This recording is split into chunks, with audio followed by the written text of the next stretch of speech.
The Funk Brothers reunite Terry and Dory Jr. here in Boston next Saturday night. In a return bout, new Intercontinental Champion Macho Man Randy Savage to defend against former champ, now challenger, Tito Santana. And Randy Savage, welcome back to the scene of the crime, Boston Gardens. Scene of the crime? What do you mean, scene of the crime? Well, you know history being made in the Boston Gardens. Were you there, Oker? No, but I talked to Gorilla Monsoon immediately following the match, and he contends, you can confirm or deny this, that you used a foreign object in KOing Tito Santana. I deny it. Okay. I deny it. Yeah, you said confirm or deny it, so I deny it right there. And I can say it with a clear conscience, yeah, because a straight right hand from the Macho Man sent Tito Santana to the promised land, yeah, and made him a former champion.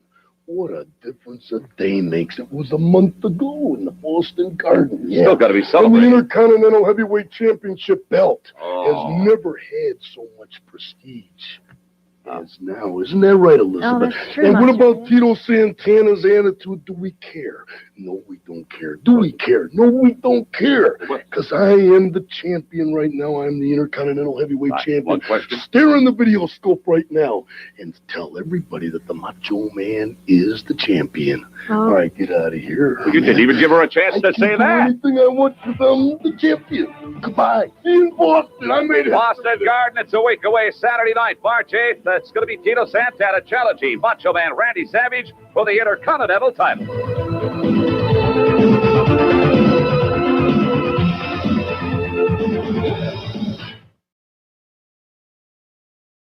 This is Haku, and you're listening to the Turnbuckle Throwbacks with Phil, Jay, and the big pain in the ass, Choppy. Yes.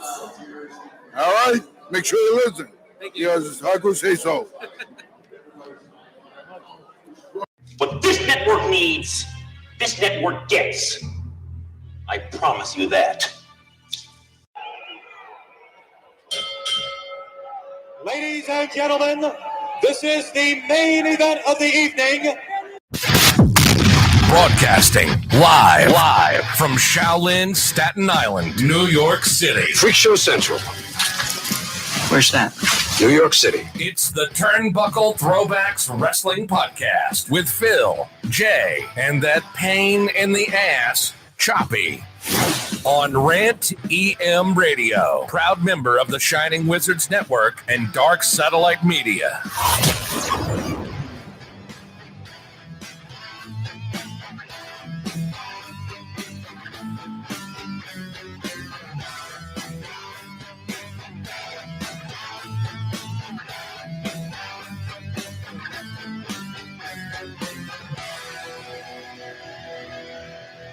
Well, we're not quarantined yet. No. Is this to a podcast of no audience, like the E? No, because Fallon's here. So Yeah. Fallon can listen in. We actually have an audience member. Yeah, and there's nobody in the chat room, so I think everybody's quarantined. Ladies and gentlemen, welcome. Episode 349 of the Turnbuckle Throwbacks Wrestling Podcast. I'm Phil. I'm Jay. Big Papa Pump is your hookup. Holler if you hear me. How about that news on Scotty Steiner doing the old the heart attack gimmick? Yeah, that wasn't a gimmick. I know, big time. His wife posted on social media. Yeah, that he had a heart attack. He fainted. Heart troubles. Fainted backstage. I think it was. I don't know if it was after that. Was it after a match? It was during a promo at Impact. So I think it was like he was either they were live or he was recording promos. Recording a promo. And then he had like chest pain. He almost collapsed. And then the medics took him to the local hospital. I said it to a buddy. I was like, "Do you think he was doing Steiner math and his body just overloaded?" Steiner math. I forgot about that. He couldn't figure it out. I forgot about that. Sorry, is it too soon for a Scott Steiner heart attack joke? I don't think so, man.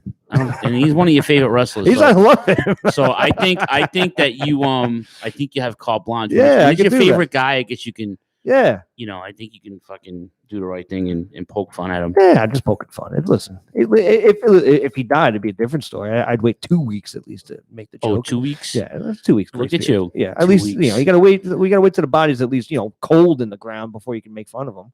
This is true. Yeah, so. This is true. So, what a week, huh? Yeah, the comments tonight are not. What a week. Are not endorsed by Rant EM Radio, Shining Wizards Network, or Dark Satellite Media. So, see, now you guys all know I'm an EMT. It's no secret. What's up, Rob? Let me play Rob's music. So, Big Rob. Big Rob's in the building. Where's Rob's doing flips and I was shit? gonna say, he's doing flips. Yeah, no. I Quarantined flips. Quarantine flips. I just have to find it because all my sounds got rearranged. So I have to like just sit in front of the computer and Would you Doing flips and shit. would you say it has a virus? No, it doesn't Bad- have a virus. bad What's joke, up, Mitch? bad What's joke. up, Aaron? And Rob's in the room. What's up? What's up, guys? All right. So the tonight's commentary is not endorsed by the Shining Wizards Network, Rant EM Radio, or Dark Satellite Media, or any of our affiliates. Yeah, I mean, it's we're not. I would assume that we're on the same page. Basically from what we were just saying.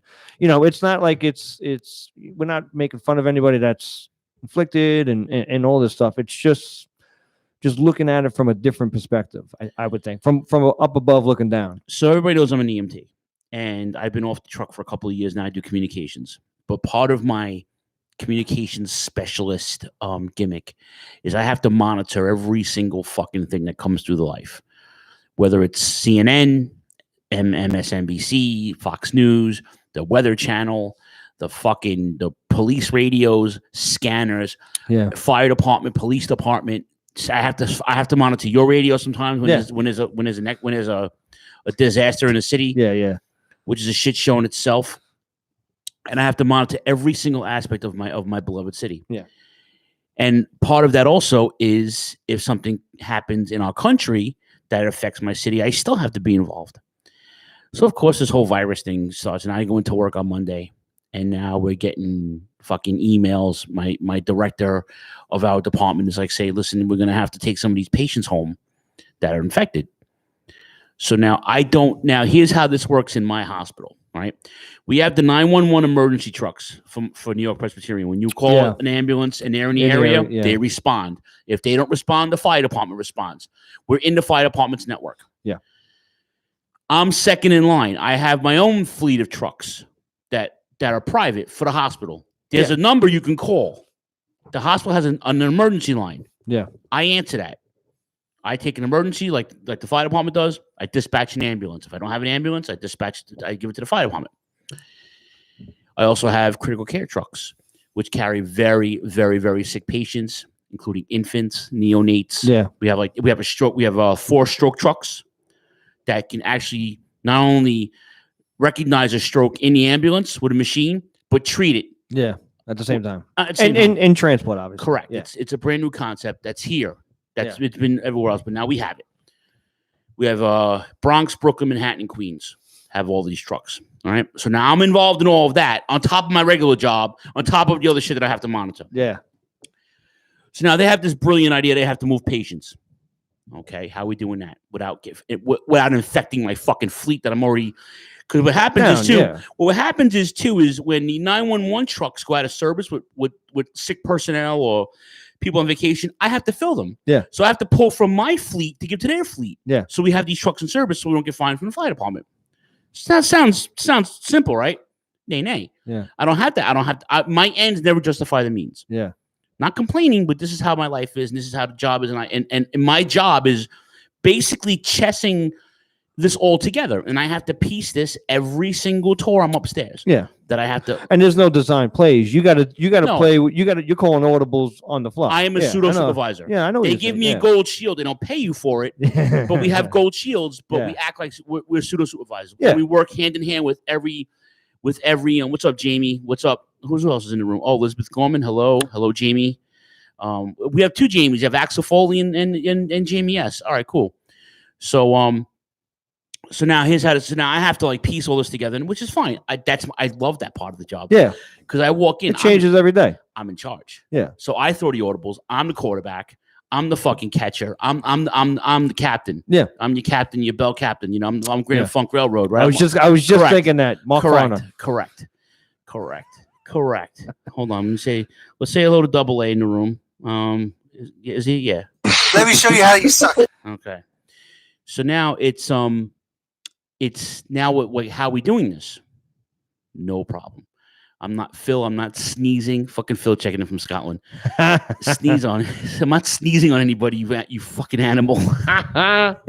He said, "You fucking cowards." Yeah, right. That would be part of my rant. No. Yeah, we'll get to it. So now I have to. So now we have a plan in place. They're going to use 2 trucks, right? Every time we move one of these patients, my crew has to come in, switch into this truck, and then pull this patient out. Yeah. You know how long that takes? Because it's not only one campus; it's 5 campuses. Yeah. And we're all not close, right? You know where all the hospitals are. So that starts my week. Yeah. Right. And it progressively becomes a shit show. Because and in the same sense, the city, well, government, we can even say, correct, the state or whatever, they're kind of the news is just unfolding. So now the news, like Jay said, the news is unfolding. It's coming in red hot. Yeah. And stuff is being closed. There's one particular neighborhood in above the Bronx, which is called New Rochelle. Yeah. And they call it New Rock City for you hood rats out there. New Rock City is basically the entire fucking town is quarantined. Yeah. And that's where a lot of our numbers are quarantine numbers. Right. We're talking like outbreak monkey type shit. They have the fucking tents up. It's like ET up in there. They don't have. It's that kind of party. Yeah. They closed that. The governor was like the governor's first move, besides being a douchebag, was like, no, let's close New Rock down. No shit. You should have closed down 4 fucking days ago. Yeah. I digress. So now this goes progressively worse and worse and worse. So now by Wednesday, Thursday, now it's getting bad. Now it's getting bad because now we're getting numbers. And, right. And not just here, globally, right? Yeah. Well, shit hits the fan in Europe. Correct. Like Italy is so bad that Pornhub is giving them free porn. I'm not even, it's seriously. Yes. People are quarantined. They're like, yeah, you can't have free porn. Yeah. And I'm not going to lie. Kudos to Pornhub. I want the premium fucking Pornhub. Kudos to Pornhub. I want the premium Pornhub. They're one of the first. I don't know if this is true, but they got to be one of the first companies that are out there that are offering to service in a sense, but to try to help heal from this epidemic. Said service. Ring that bell. Ring that mother. They're trying to help heal from this pandemic. Correct. Correct. I mean, that's tongue in cheek. But. So now, pandemic. That's a great word. It is nobody knew what it was until 2 weeks ago. Oh no, sir. Yeah. No. I know what that word is. Yeah. Oh yeah. But I'm not. The lay person doesn't know what the word is. I'm saying the Facebook lawyers and Facebook doctors. Lawyers and doctors. Correct. Now your significant lady friend, other person. Yeah. The beautiful Taba is a registered nurse. Yep. So Taba is not only not a lay person, but she knows all the lingo. Yeah. And she knows about the gimmicks that we all have to put up with. I got a funny story with that. Yeah, I know you do. And if Taba was here, she'd tell you a funny story. Because she has probably several since this week has this week has been a shit show. So now I'm like, all right. So now I'm back and forth. I'm texting everybody. This is closed. That's closed, and I can't use my phone on Facebook. I can't use my phone at work, so everybody's Facebooking me, which is fine. Yeah, I can gimmick that off, right? So now at this point, I'm like, all right. Now I'm getting a little worried. Because now I'm not getting worried because of the virus, because the virus itself is basically another strain of the flu. Yeah. The only difference is if you have a weak immune system, if you're elderly or if you're young, you're very young and you don't have an immune system. Very, very young. Congratulations. You are not going to be very good for a little while. Yeah. Okay. Now, this strain particularly has been around for 4 or 5 years. Okay, it just so happens that somebody fucking leaked it somewhere in Asia, and it came back to us, which is fine. And I can't even tell you how mad I am. But before that, we have to say hello to my cousin. Everybody see Richie. Richie. So now it's like, okay, so now I'm kind of like I'm getting mad because I'm seeing numbers and I'm seeing like all the nonsense. But now I'm not even getting mad at that. I'm getting mad at the politics. Right? Yeah. On how the city is handling it right away. Because all of a sudden, we got a few cases in the city besides New Rock. Yeah. There was a couple cases in Brooklyn. Staten Island got 2 cases. And Matt, I just so happened I know a person who knows that guy who's infected. Yeah. And he's not even talking to nobody because he's embarrassed. And why do you want to fucking embarrassed for? That's another story. But now it's like, you and Fallon have a mutual friend. Yeah. Who's just quarantined. Just because she's affiliated with somebody who's there who's sick. Yeah. She doesn't even have it. Yeah. But now she's stuck in a fucking house for 2 weeks. But in the same sense, I mean, Fallon was talking about it was like, she's doing her part. Like it's not woe is me. She doesn't feel right. She's not, she may have the sniffles. She may just have a regular fucking cold. Or who knows? Her mind might be playing tricks on her. I'm not downplaying her. But she has to be quarantined. Correct. And it's the safest thing to do. Correct. Unfortunately. I begged them to send me home for 2 weeks. I said, please, I'm fucking begging you, send me home. I have a dry cough. So the symptoms are, if you have a fever, flu-like symptoms, but if you're short of breath with a dry cough, go see a doctor. I get a phone call yesterday from a friend of mine. She's like, my friend is sick. Okay. My friend works at Newark Airport. Was she screened? Yeah. Okay. So she probably has the flu. Does she have a dry cough? No. Does she have shortness of breath? She's like, no. Does she have a fever? She had a fever yesterday. Okay. Mm-hmm. Don't go to the hospital. Yeah. She's like, why? Because I'm standing in front of mine, and like every other place, it's a shit show. Everybody who has the sniffles is coming to the hospital. Of course. Well, her doctor isn't seeing her. Go see a doctor who will see you. If he or she feels you should go to the hospital, by all means, go. And now I'm getting calls like this left and right. I'm getting text messages. Yeah. So and so is sick. Go to the doctor. So and so is sick. Go to my mother calls me. My mother never calls me unless she wants something. Yeah. Right? Yeah. My mother's like, I told Pop the other day. I told him yesterday. I don't even know why you're at work. You should be home. I'm like, Ma, we don't close. We're not. We're not. We're not Macy's. Yeah. You know what I'm saying? And Jay's going to get into this in a minute because the whole thing about the schools being closed, and it's a big deal here because it's not just school for most of these kids. It's daycare. It's food. It's we have homeless kids that go to school. Yeah. That's their only shelter. Yeah. So it becomes, again, it's not a liberal thing. It's not a conservative thing. This is just a fucking human being thing. Human being, exactly. Right? So now as all this unfolds, other stuff starts to happen. Like they cancel one of the huge events from down in Florida. So of course, I'm upset because I poured a ton of money into this vacation. Primarily that ticket cost almost as much as my flight. Yeah. And my hotel, right? Yeah. So the first thing they do is they worry about the wrestlers. They want to get paid. They're posting fucking buy my shirt, buy my shirt, buy my shirt. I'm like, I think it's in bad taste. And my friends didn't agree, but listen, this is what it is. I feel like I would take care of the fans first and then worry about shilling your fucking shirts. But I see where their head's at. And like, I'm panicking because I have not that I'm broke, but like I spent all my money on this trip. And if it put it this way, if they cancel Mania, they're going to cancel the rest of the events I bought tickets for. Oh yeah. So I'll get the tickets money back for the events probably. Shimmer already announced that they were going to refund people. I'm sure ROH will and DDT in Japan, all those people, they're all going to lose money. The talent's not going to get paid. The thing is though, I bought insurance on my flights and my hotel. Doesn't cover the pandemic. Of course not. No. So I spent almost $100 in insurance. Yeah. Thinking essentially for that reason, or God forbid I couldn't go, or she couldn't go, whatever. Essentially, it's funny. It's just, and that shows you that's a whole other conversation, right? How they just throw this shit into the fine print, the terms and agreement, and oh yeah, by the way, natural disaster, yeah, we can cover that, but yeah, a medical pandemic, we don't cover that. And people wonder why there's conspiracy theories. By the way, so now people fucking wonder why. Right. So now, I was talking to Aline today. We all were. And Lane was like, if they call a state of emergency, what's up, JT? JT's finally live. JT came in this fucking chat room like an hour and a half after we got off the air last week. And I'm like, yo, Jay, man, we're off the air, bro. That's hilarious. And he's still like, hey, what's going on? What's going on? Why the fuck not? So God bless him. Next week, next week if he next goes week, late. next week, I'll talk about next week in a second.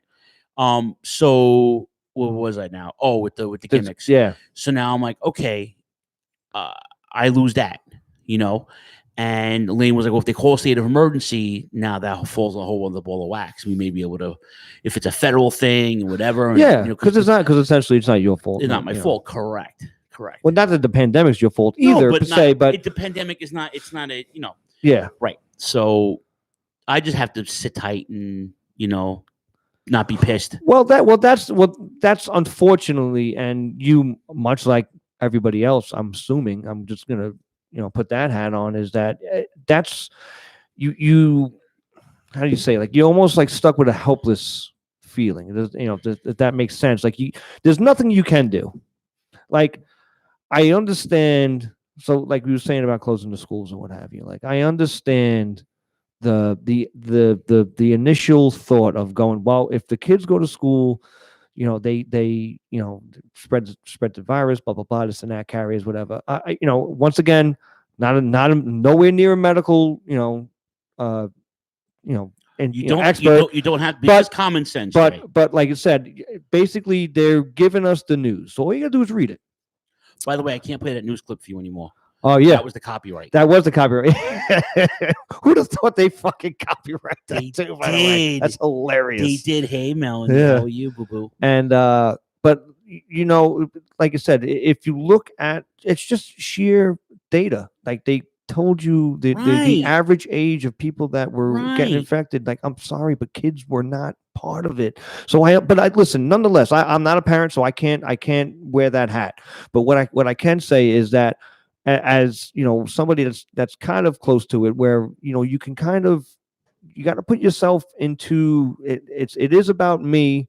I got to look out for myself. But if I look out for myself, worry about yourself. I can't sit there to worry about myself. I can't be cutting off Phil's legs too, because that's not looking out for me. That's fucking somebody else. Correct. And so, like, with the idea of closing schools, yes, it makes sense really quick, but it's a really short-sighted perspective. And the only sense I'm saying is, far be it any political side. Anybody knows me, I'm really not political, but the daycare and the meals and this and that. Yeah, it's a sad state, but yeah, we do have homeless kids that go to school, and listen, it just so happens to be that way.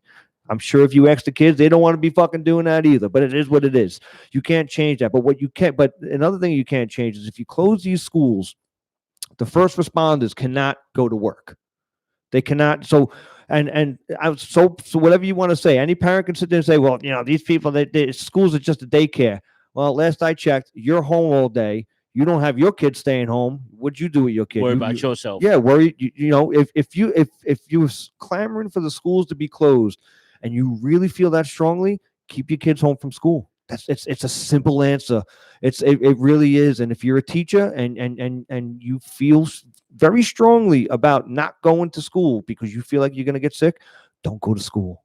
Don't go to work. It's that fucking simple. There's no need to, because if you fight to get the schools closed, people that have kids that go to that school cannot go to work. These doctors, teachers, daycare nurses, people. daycare people. Melanie works as a daycare. Like, these people, they can't do their job. If we all do a little part, nobody has to do a lot. It's a really simple thing. If everybody just takes a step back and look at it with different eyes, and this is far be it political or any kind of thing. It's just simple.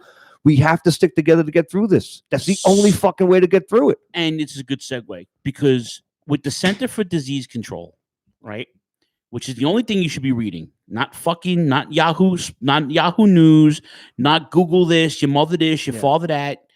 Not fucking TMZ. Not the liberal side of the news. Not the conservative side. The Center for Disease Control. And it only takes, depending on the size of the building, it takes 2 fucking days to disinfect a virus like that. Yeah. So let's say, listen, I'm glad Melanie's in the room because I actually was at Melanie's school last year. And I had picked her up from work and we went out for dinner. And she took me around the school. A school her size, if God forbid one of her germ bags had the fucking disease, I call them germ bags. Well, that's what they if are. one of the germ bags had the disease, 2 days minimum. Yeah. You go in, you knock it out. If I had somebody on my ambulance, 10 minutes, 15, 20 minutes. You have to wipe down the certain wipes that we use. You're not closing schools for weeks and weeks and weeks and weeks and weeks at a time. And you're sanitizing every 2 hours because you have germ bags anywhere from infant to fucking how old? I don't know how old the kids get. In the Petri dishes. That's what they are. They're fucking germ bags, they're dude. sick on the regular They're anyway. germ bags. They don't have an immune system. I know. Okay, so now here's how this is gonna work. And JT, no, fuck bag. I didn't buy any because I couldn't buy any today. I went to a dollar store. Might be why he's hot. I'll tell you why I'm hot. Yeah. I went to a dollar store, right? And I was gonna buy my little. I have a little tutorial for everybody tonight before we get into any wrestling tonight. I went to get supplies for that, and then I had to go to Walmart. I go to Walmart every 2-3 weeks. That's my fucking happy place. I said, you know what? If anybody's gonna have what I need, it'll be Wally's. I'm getting text messages from people at Costco, BJ's, fucking the supermarket. I saw dudes online with receipts. People are selling hand sanitizer for $200 a bottle. Now, let me show you how to avoid all of this stuff, okay? The first item is soap. Okay, this is soap. This is your typical Fresh Breeze 7.5 ounce fucking Colgate Palmolive gimmick that's sponsored to it, and it's a soap. It's got water, antibacterial. It's got sodium sulfate in it. It's got chloride. It's got fucking fragrance to smell like the gimmicks, right? Mm-hmm. This is what you use for 2 minutes. And you brush your teeth for 2 minutes. You wash your hands for maybe 2 minutes. Now you wash your hands, right? Put that in Choppy's bathroom on the break because he probably needs it too, right?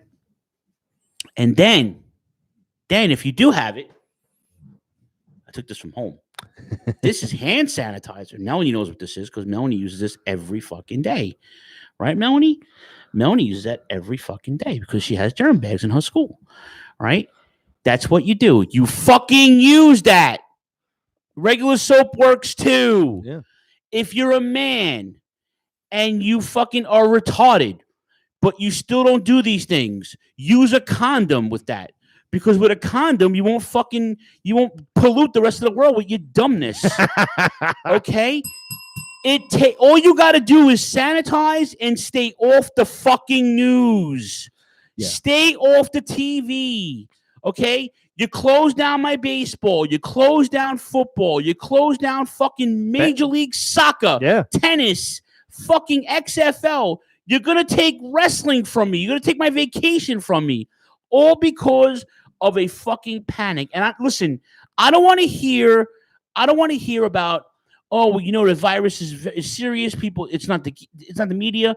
Go fuck your hand. It's the media. Okay. Our tag team partner is out of work now for 2 weeks. Yeah. Because the fucking film industry said, Tom Hanks has it. He's on a fucking island with the fucking volleyball. He can't do anything. And, now he's out of fucking work for 2 weeks. And guess what?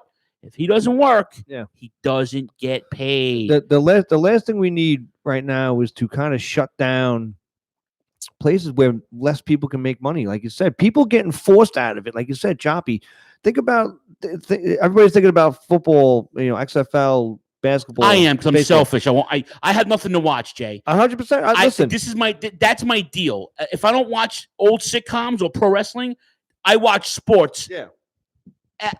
All of my downtime involves sports on television, even if it's noise in the background. Yeah, you're not a sports guy. I get it. No, I'm Choppy. Sports Center. I'm a Sports Center guy. Yeah, but like guys like you and Choppy, you guys aren't into it. Yeah. I'm a whore for it. Yeah, I'll watch Sports Center for 6 hours. Yeah, I know. I'm a Sports Center guy. I'm up on my shit, and then that's it. But again, you're gonna use rubbers because you're retarded, and you're gonna wash your fucking hands, and you're gonna sanitize when you can get it. Okay.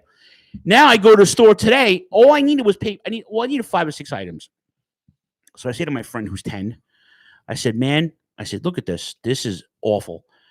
And she looked over. So what's supposed to be there? I'm like, that's supposed to be the fucking paper towel racks.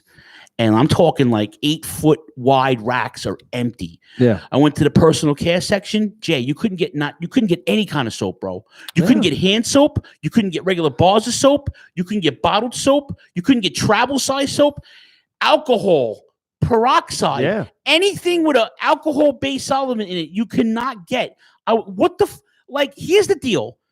People flip out. I understand with the snowstorms, especially Italians. Yeah, it's milk and bread. Yeah, God forbid you don't have the milk and bread, pasta over here. Get the fucking common. Get the shit over here now. I'm over here now, right now. But like, come on, man.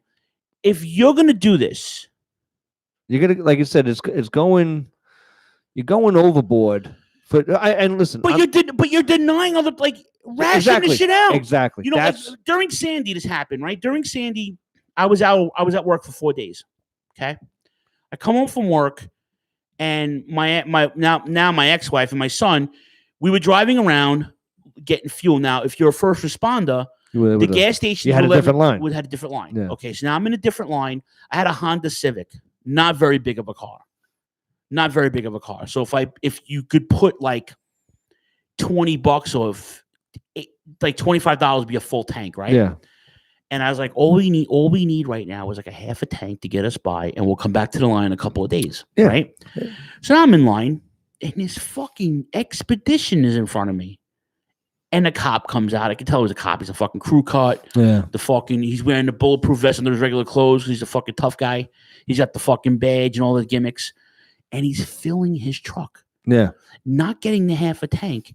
He's filling. So now, of course, I get out of my car, and I'm like, this guy's we're gonna have to have a conversation. Yeah. Okay. So now I walk over to this guy, he's gonna fucking shoot me, right? I'm like, guy, are you serious? Like, what are you talking about? Fucking dumb fucking Staten Island Guinea. Yeah. I said, bro, there's other people here. What about him? Bro, we all need fuel.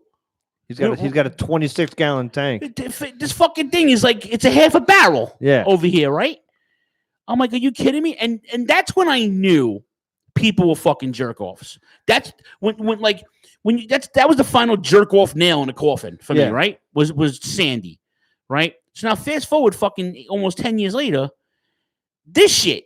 Yeah. Like my friend sent me a picture from Costco yesterday, right? Like I said, like meat. My friends upstate, they can't buy meat for their kids. Yeah. We got to go vegetarian for a week. That's rough. Yeah, but you know what it is? It's just like, if everybody would just take a deep breath and just kind of let things unfold a little bit, let get more information instead of just run out and, like you said, I overreacted today. There's people that gotta kind of get a lay of the land before we kind of figure shit out, because like you said, if we keep rushing and creating mass hysteria and people's like, well, we're gonna be turning into martial law soon, it's like, no, fuckface. We're turning it into martial law. Yeah, we're doing it. The media is doing it. The media wants you to go out and buy all their fucking the gimmicks. They want you to go. I'm sure fucking Purell wants you to buy all their shit. Yeah. Okay. Well, like I said, but you see all this stuff and you just go, listen. Once again, this is just from my eyes, but like it shows you how many people are kind of. I'm not gonna say unprepared, but who's laughing right now? Are the fucking doomsday preppers. These guys are just sitting back in their bomb shelters like, who's the fucking jerk off now? Because it's the truth. But it shows you how many people can't live for a week. Like, listen, I mean, I'm only one guy and I don't really food shop that often. But in my house, I could fucking stay home for a week and a half. And I have 3 meals and coffee. That's all I fucking need. So do I. I'm just lazy to cook because I get home at 10 o'clock at night. Yeah, I have food in my you know what I'm saying? I have food in my freezer. Yeah. Anybody who needs food, anybody who wants to fucking sleep somewhere, I will. And I know you, or if I hardly know you, I'm still gonna open my fucking house and home to you. And a lot of people are losing sight too of all this. Is like now you buy all this food and all this stuff now. What about the small business owners? People that own the pizzerias. No one cares. The pizzerias, the restaurants, all these people now are going to be infected. And like, Like granted, it's a hard time, but like I don't know, maybe I'm wired differently. I just got to think. I think of a grand scale. Like it's going to affect everything, and you could see it. The fucking stock market went down 9,000 points in 2 weeks. The Dow hasn't been this low since 1987. Yeah, exactly. Now I'm not a stock guy, but I know when the Dow is that low. No. It didn't. No, it had the biggest drop since '87. It dropped like over 2,000 points. It's never dropped like that. It's been in the teens in about 10 years ago. Oh, I'm sorry, Mr. Fucking. I'm a stock guy. I told you I was home for 5 weeks. I'm all about the stock market now. By the way, I bought 2 shares of Disney. Let's go fucking Disney. All right. They closed down Disneyland. It'll closed open down Disney World. Guess what? It's going to open back up with a fucking passion. Let me tell you something, okay? And crowd they're boycotting shows and concerts and stuff with crowds of over 500 people, whatever. Yeah, they're canceling. But which I'm not mad at that. But do you think I'm just upset because it's probably going to affect my vacation, which I haven't really had in a couple of years. But like, and people are like, oh, you still have your health. And I was like, and I told Rob this too. I was like, Rob, health trumps everything. Yeah. Right. But like when you put your heart and money into something and you lose it, like my friends are flipping out. They had like Atlantic City shows, like they're all like, I can't go see so and so. I'm not going to see so and so. I'm not going to. So I got tickets for a concert next week. You said propane, right? Right. Yeah. So I messaged the promoter. Yes. And I was like, hey, coming next week. And then now for me to go there is like it's a deal because I haven't seen these guys in 20 years. But like for me to go out to a show like that. I know I've been to one since that. I've been Life Value, but I've not happened to a show in like a dozen years like that. It's for 8 to 8 shows. So 3 shows in fucking 10 years, right? So I was like, yo, man, I'm coming to the gig. He's like, yeah. I'm like, yeah. Your venue holds over 500 people. He's like, no, you're good. Yeah. I'm like, thank God. I mean, not that the tickets were that expensive, but like you kind of look forward to something because you know what it is though too, because. And these guys don't play. These guys play Europe. Well, and that's the thing. Like, you assume, and like I said, I mean, it's probably naive on my part to assume that people do the right thing. And I'm slowly reminded of that every fucking day. But nonetheless, if somebody, the 1 out of the 300 or 400 people that are there, like, if you don't feel good that day, like, you got to be vigilant and stay the fuck home. Like, like this, you shouldn't, God forbid chances are you may not be sick with the coronavirus. If you're sick, stay home. Yeah. And like I said, like, and everybody's saying this about the coronavirus. Like, it's just a strand of the flu. Like, everybody ignores the flu. We've had this, I'm sure I didn't have the same conversation because I barely knew what the fucking swine flu was in 08, 09. I have no choice, bro. You think I want to know about this shit? I worked. Shoot, I was 24. Yeah, who cares? I barely knew how to wipe my own ass. SARS, like when SARS hit. Yeah, my buddy, I laugh now, but my buddy Bobby, he went to China to adopt a boy, a little baby. Oh shit! Right, and he came back and SARS hit. Yeah, we abused him for a year. He brought it back. Yeah, right. Well, that's what guys do. Right. So, but now. It's joke because now we all have to read the medical journals and the CDC sites and the fucking when the DOH, the Board of Health, when they drop shit, that's my protocol. Yeah. That's what I have to do because I'm the first line of defense. Yeah. I'm the first line of defense. When you guys call for an emergency, that's who we are.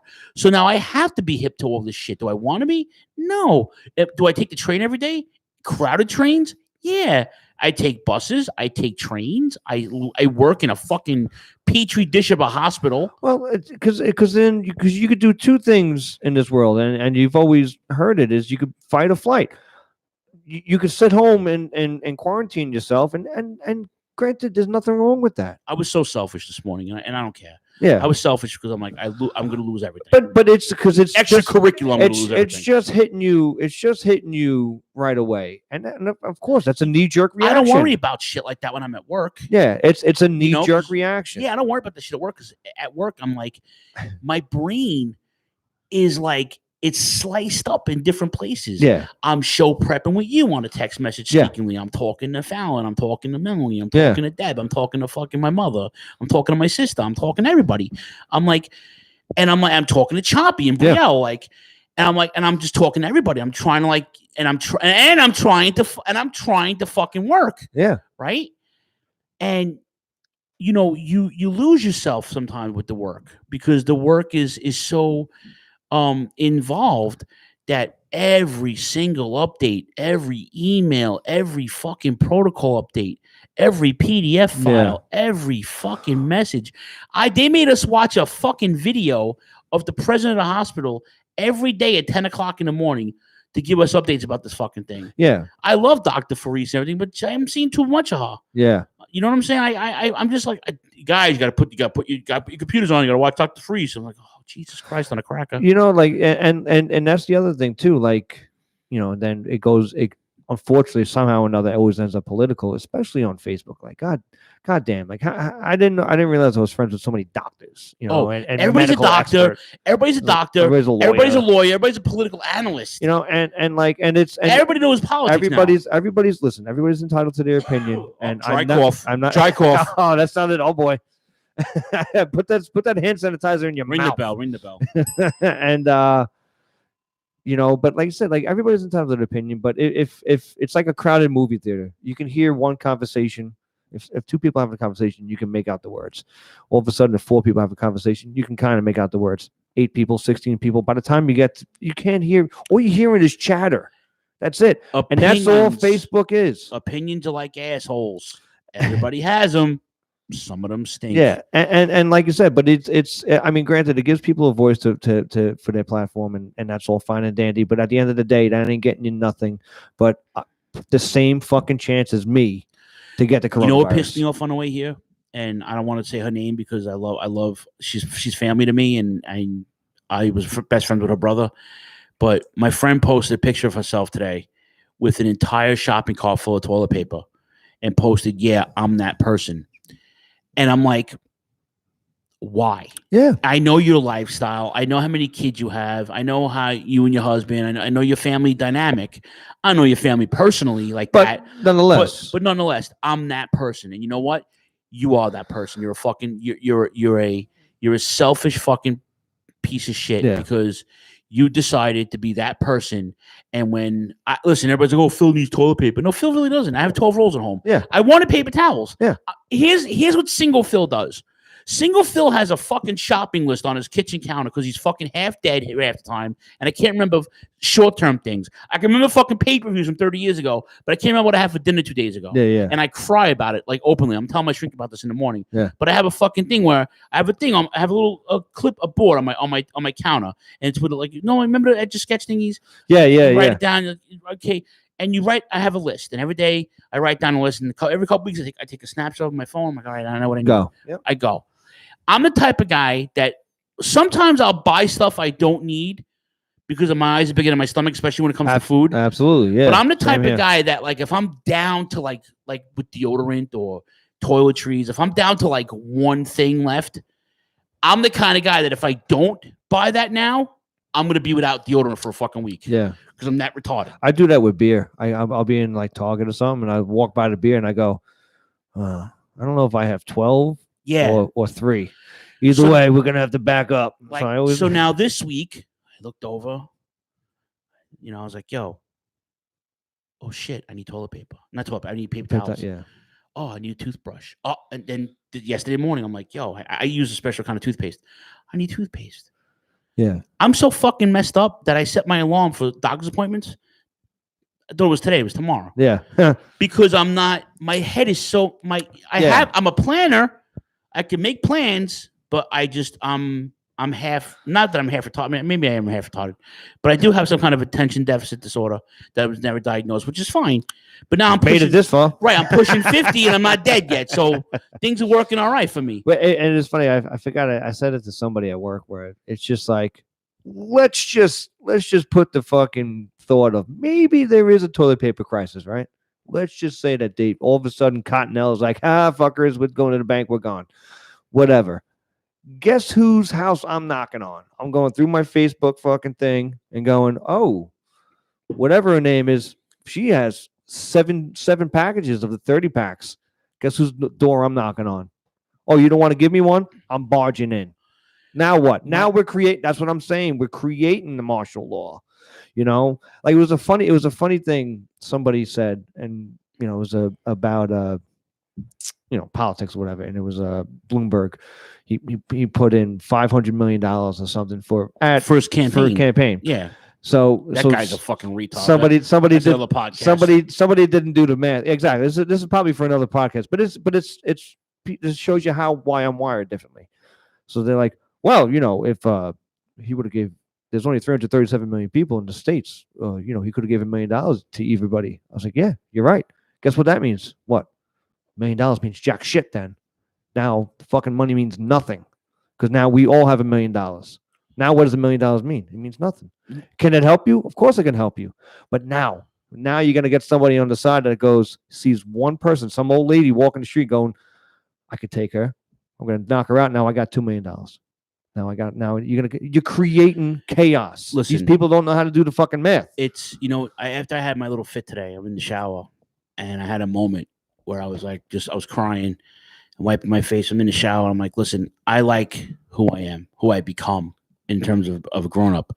And I told my little 10-year-old friend today, Ava, I was like, I don't like being a grown up. Grown ups are for squares, But the thing is, I don't mind being blue collar. I don't mind living check to check. That's who I am. I've hustled my whole life. I've been working since I'm 12 years old. That's never going to change in me. I have to do something to make money. And I've been blessed with a job for so long, 21 years, that I like doing, that I was good at. This is one of the only things I was actually really good at. Everything else I was okay at. You know what I'm saying? Yeah. I was really good at my job. And I took pride in that. Yeah. You know what I'm saying? So I took it and I stayed with it and I evolved a little bit. I bumped up a couple of tax brackets in the last decade. Yeah. Which is fine, It's still fucking getting me by. If I move again, I might be fucked, but that's another story.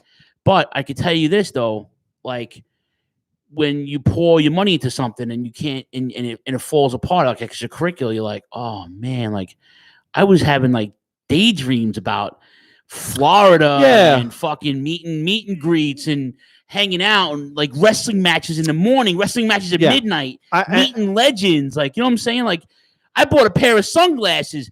I never, dude, this is the first time in my life I bought a real pair of sunglasses that weren't from a truck stop or CVS. Yeah. Or Amazon. You know what I'm saying? Like, I bought sneakers for this thing. Like, I'm going to buy t-shirts. And like I said, and you're 100% right. Like and of course, like you said, and when that went down, and like you had a knee-jerk reaction. I think it's a reaction that everybody would have. Yeah, man. To a thing, but at the end of the day, you could still do this vacation. It may not be what you want, but like you said, it may be something that you need where you can still go down to, Tampa area, and then I've always said this. I don't do well with plans. It's funny, Tabor says it to me all the time. Like, we don't make plans, or we should make plans. Plans, fucking something always comes up. I'm so much better. Like we were saying about a wrestler in a wrestling terminology. This is a wrestling podcast. We'll get to it, I promise. We'll get to wrestling in a few minutes. But I call it in the ring. Everything I've ever planned in my life is fucking always blown up in my face.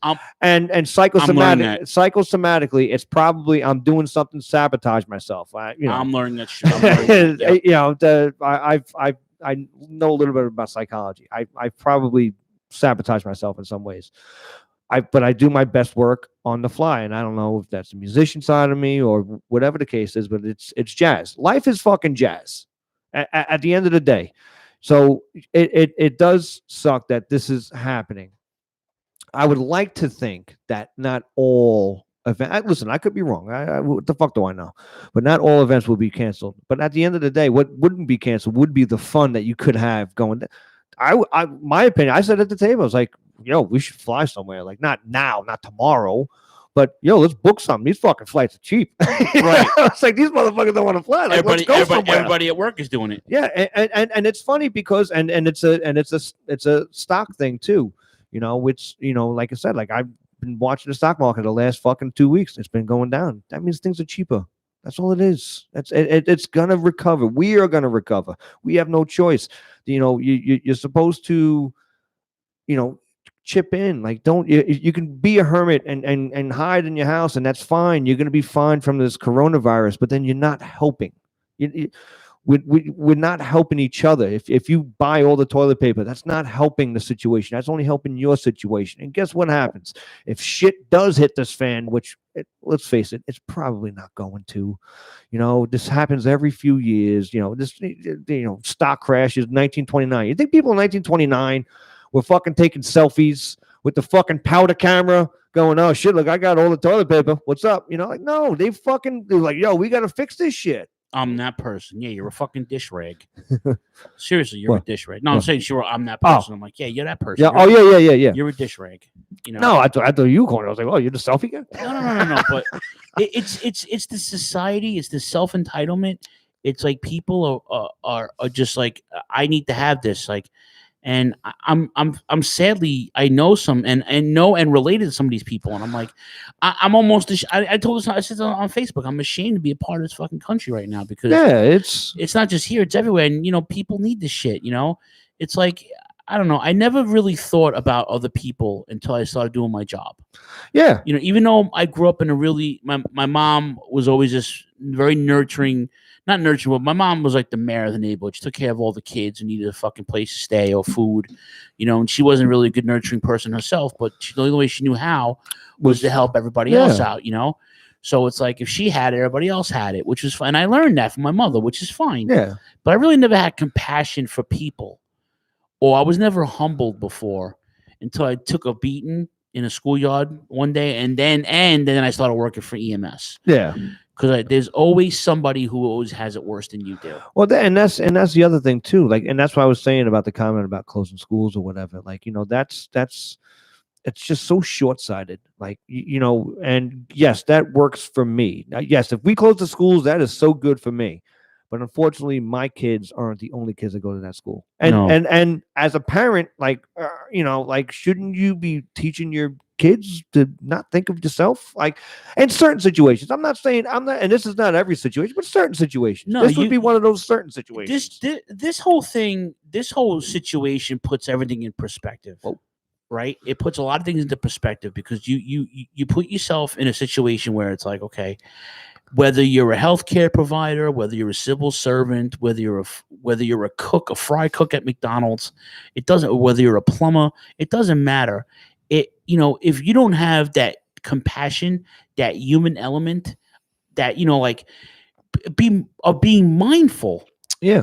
Like, just be mindful. Like, if you walk into a store, if I walk into a store and I see 2 gallons of milk, I don't need milk that bad. Yeah. I'm not going to buy that. If I need the milk, I'll buy it. If I don't need it, I'm not going to buy it.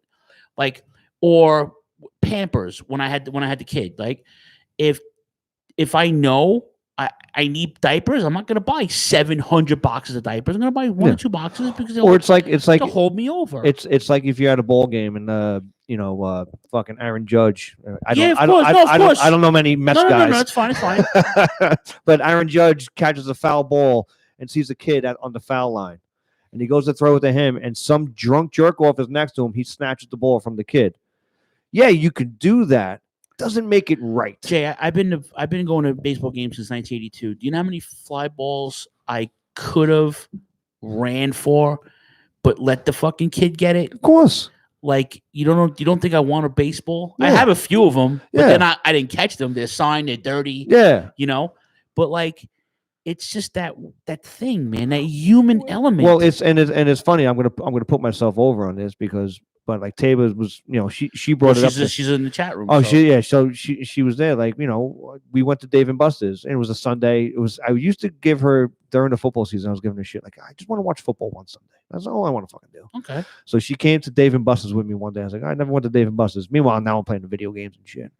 So you get like the card or whatever and the tickets, and so we get the fucking tickets. And I'm done with them. I don't got a lot of tickets, but it's gonna get you an eraser. Yeah.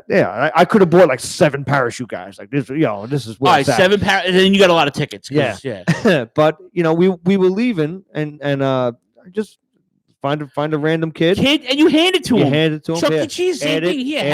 Here's the cup. Have at it. Add it to your thing. That's all it is. It's a human element that we're all fucking born with. You know, I'm not saying you have to pay for somebody's coffee at 7-Eleven or Dunkin' Donuts. I'm not saying you have to, you know. Well, that's why I like the chive. You ever heard of the chive? Yeah, my cousin's a part of they, that. They hit it on the head. It's pay it forward. Yeah. It was really cool. Like I'm sure it's died down now, but it was a really cool thing where they had a saying, keep calm and chive on. It was a big, like, it was almost like a St. Patty's Day green shirt. And it was a really cool thing that, at least, I don't know if I got in the middle or beginning or whatever, but like, if you seen somebody with a chive shirt, you used to go, hey, bud, if I was a fella to chive and I seen you with a shirt, I would tell the bartender, or I would come up and I would buy you a beer. It's like, that guy bought you a beer, said pay it forward. Pay it forward. And then that's the idea. And you pay it forward. That's it. You're not doing anything to and once again, like you said, like people do stuff and put it on Facebook, and that's all fine and dandy. You're just petting the animal that's in there. But like, the idea is to do things like everybody's watching, not just one person, like that's like the whole idea behind it. If I ever post something that I did like that, right? I'm not doing it to put myself over. I'm doing it so maybe people can see what I did. Yeah. Like I want my son to, my son is so selfless. Yeah. And that's because he was raised like that. Yeah. You know what I'm saying? Like he wants, but like, he's the kind of kid, what do you want for Christmas? I don't know. Yeah. But what he wants, but I want him to tell me, Yeah, yeah. He's that kind of kid. He sees another kid. He's good with babies. He's good with young kids. Like he's that kind of kid, And I'm not saying you're a bad parent if you don't instill this in your kid, but of course. What I'm saying is like, this is what's going to have to happen. All right. We are in a generation of people who are just selfish. They're self-entitled and they don't give a fuck about nobody but themselves. And the bottom line is that I'm 2 generations before that. And I wasn't raised like that. Yeah. I came from nothing. I still have nothing and I'm okay with it. I can get by. As long as I can get by, if I could sleep and eat and have a place to live, I'm cool in the gang. I don't need anything else, right? An occasional blowjob, chicken cutlets, then we're good, right? And the idea is just to take care of each other, right? But the thing is like, I'm not that dude, and I don't want any of our people to be that dude. And I know most of our people. I know people in this chat room right now who have kids, and they're all wonderful. They're good, kind humans, and this is what the world needs. Okay, we need smart people and we need good people to put people in power in place to get things better going, because this country's in a bad fucking way. And it's not about a Republican thing. Yeah. It's not about a Democrat thing. It's the human element. People say, how come you don't like so-and-so? How come you don't like Trump or you don't like Pelosi or you don't like fucking Bernie?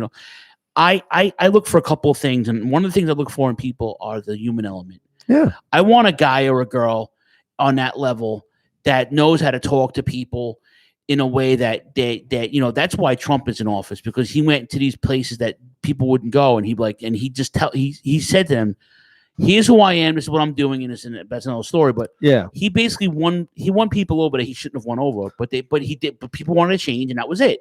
Okay. And you need that. Yeah. And everything I'm talking about with sports, spiritually, yeah. Congregation, sports, and pro wrestling. Yeah, pro wrestling is so the subculture that we have between the podcasting and the live events and the conventions and everything else that we now and now you're seeing all this because now you're dealing with being a part of it. Yeah, right. It's a deal, and it's part of the reason why I still do it. Yeah, because I feel comfortable with the people who aren't like everybody else. You know what I'm saying? Yeah. And like I play my other hobby. It's a subculture of older guys and some girls that like they've been doing this for 50 years, and you're like, all right, they can relate. In my line of work, I'd rather talk to an old timer. We call them dinosaurs. Yeah. I'd rather talk to a dinosaur about basic life support or PPE, as you would be able to. I'd rather talk to them about stuff that even if they're not hip to all the new shit, I got a guy on my fleet. He's in the game for 40 years. Yeah. That dude, he may be half fried, but he's seen shit. But he's seen everything, man. You fucking talk to him. That's the guy you want to hang out with, to be like, listen, man, talk to me about this. And you meet people from all walks of life, and you realize that. And I had this conversation with my mom last week because she took ill, and I went to go see her. And my mom, I told mom, I said, Mom, not everybody is like us. Yeah. Not everybody is like us. Our family, our dynamic, our fucking our nuttiness. How come so and so didn't call me? How come so and so didn't talk to me on Facebook? Because they're not like you. Because you're a fucking lunatic. Yeah. In the same breath, they don't not love you. They're just doing their own thing. Yeah. You know. And I feel like the country's like that. How come this is not? How come you didn't do this on Instagram or post this on this or post on that? Or how come you didn't say this and say that? You don't owe anybody an explanation. No, you're not obligated. You're not obligated to nobody but yourself, your family, and if you're religious, God, whatever the case may be, right? Yeah, whatever God you worship, right? But like this is the generation that we live in. It is this nonsensical, fucking media hype driven bullshit that like.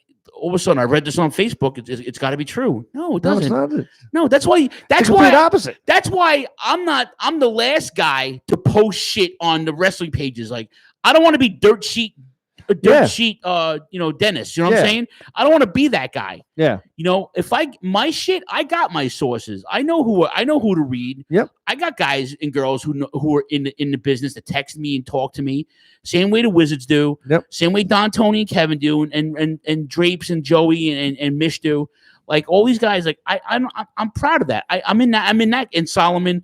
I'm in that gang, but I'm not the guy to fucking push the news. Yeah. I'd rather post, hey, happy birthday to Magnum TA. I agree. And because like I said, because you can go to how many other places on the internet and see the same thing. Like you don't have to, you know what I'm saying? Like that's what like the beauty of this. It's like it's not your news and everything. Like it's a little left to center, which is good.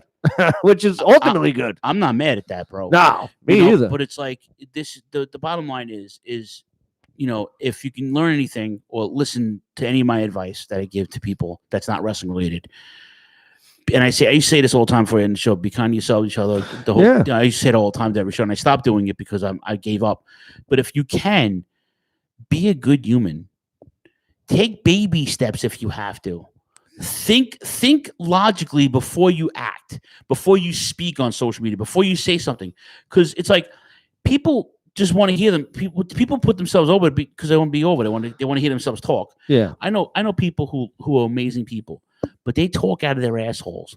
And you love them. You've grown up with them. You fought with them. You hung out. They've been by your side for everything. And you're like, just let them talk.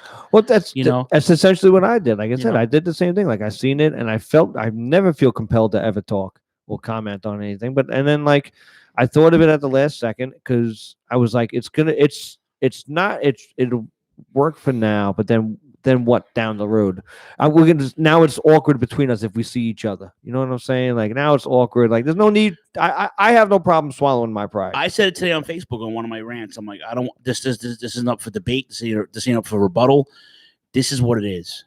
With this whole virus thing, just clean your fucking hands and stay off the news. That's it. I agree. That's it. Now we're 59 minutes in. I looked at the time. I was like, whoa. We touched wrestling. No, I don't care. I'm just. I agree. Care. I'm just like. Well, listen, because everybody's going through it, and like I said, I mean, for our fans that are listening, listen. I don't think we said anything that was out of soap. And fucking saying this is what you guys need. That's all you fucking need. I brought it here just to show you guys. Listen, I don't think we said anything that was out of school. It's just basically like, New York City is one of the hardest cities that have been hit by now. But it's because New York is so fucking big though, too. You understand something? Like, there's 8 million people here, 10 million, 2 million undocumented. Yeah. I don't care about that. It's 10. So I say 10 million people, over 200 countries live here. Yeah. That's bound to fucking happen. That's astounding. Yeah. So when the virus hits like that, people are going, they're coming, they're going home, or they're not going home, they're going to visit somebody on vacation. Like that shit's going to happen. Yeah. Okay. Get used to it. Okay. So like I was having a conversation. I was talking to Fallon's mom today. And I said, listen, if you're sick, don't go to a concert this tonight. She's like, yeah, of course. I'm going to stay home. I'm like, yeah, but don't, if you know you're sick, don't go out. Yeah. Her dad's got medical issues. Don't go out. All right. Do your thing. Come home. That's it. Don't go to any fucking conventions. Don't go to any fucking, Don't go to no fucking bocce ball tournaments. Don't do nothing. Just stay home and call it a day. See what I think, and what I think should have happened would have been, my phone went off. What I think should have happened is like they should have just suspended play for a little bit, or do what wrestling's doing, like NBA, and maybe not so much. Baseball could play with nobody in the stands. They can't see you. Can you move your chair? I'm getting complaints that I'm hogging the camera. I might have moved back.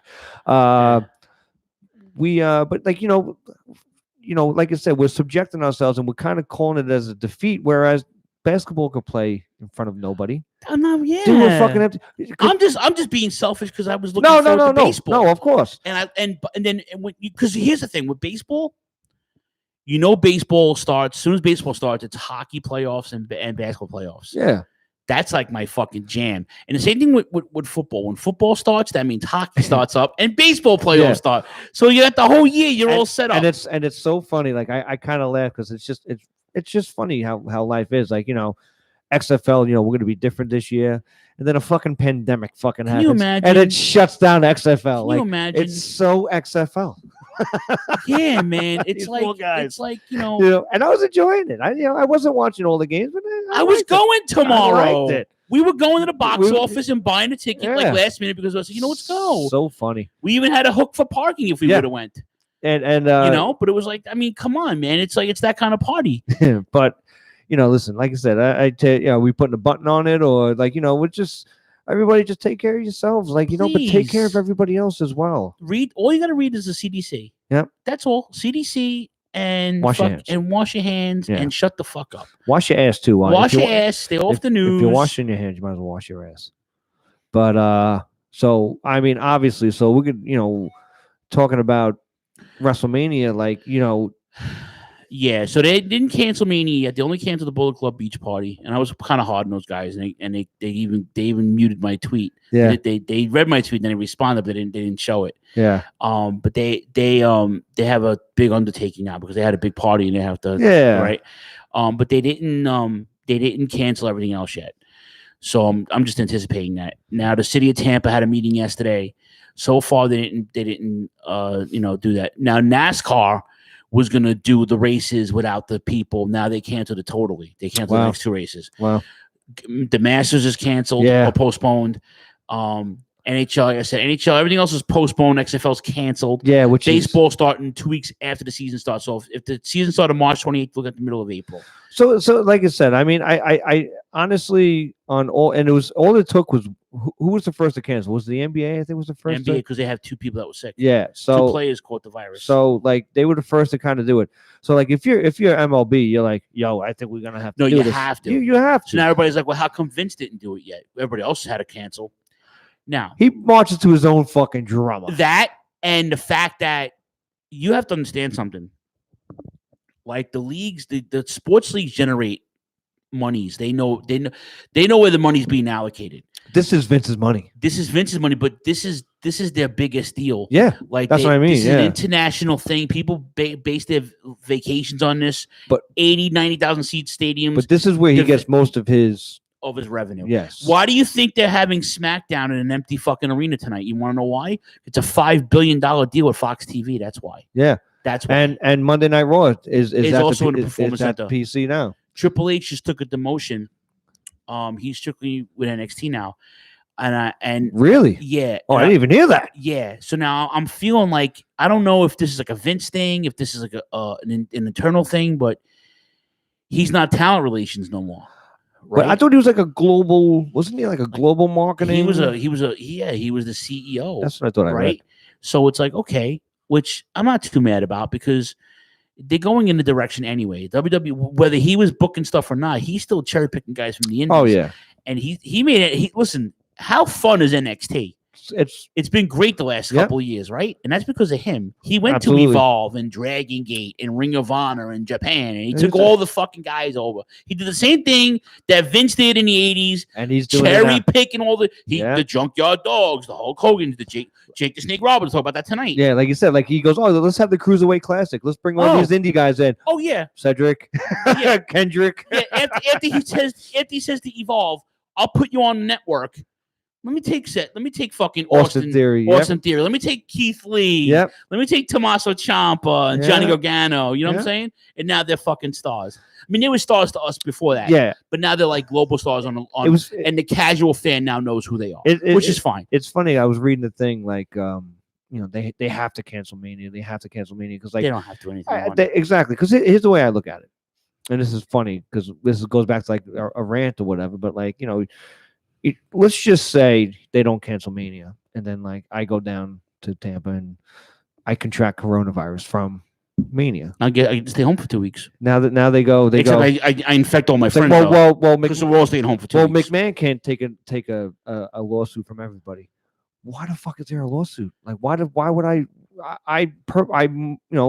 made it my own decision to go down there. I know what's happening in the world. I'm not living under a rock.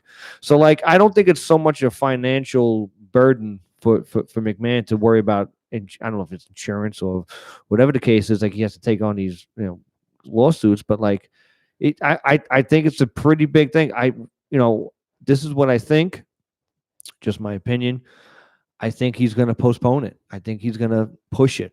I think he's going to try to go to May. I think they're going to do something. All I know is that I'm indifferent because I wasn't going to Mania. I was going to everything else but Mania. Yeah. And the entire crew that I'm rolling with, I'm the only one in the crew that's been to Mania. So if anything, they were going to go like the day of and buy tickets and go whatever. Smartest thing ever. Which is fine. But now it's like, oh man. And listen, because there's that part of me that's the same thing. Like, let's not freak out. Let's not freak out. I kind of think Vince's hand is tied up here, and he kind of has to. I think at the very least postpone it. I know. Once again, I don't know how that works with permits and fucking the Raymond James Stadium. I don't know how any of that shit goes. I don't know if you can. I don't know how it works. I mean, the league, the football, NFL doesn't start up until August. Yeah. So I don't know what else they have going on in that stadium. I know that that's the thing too. It's an economical thing too. Wherever you book it, it's going to cripple the city. Yeah. Because like I said, all the other indies all the other promotions are coming in. There's extra jobs that are being put out. Like with the NBA, there are guys who are donating their paychecks.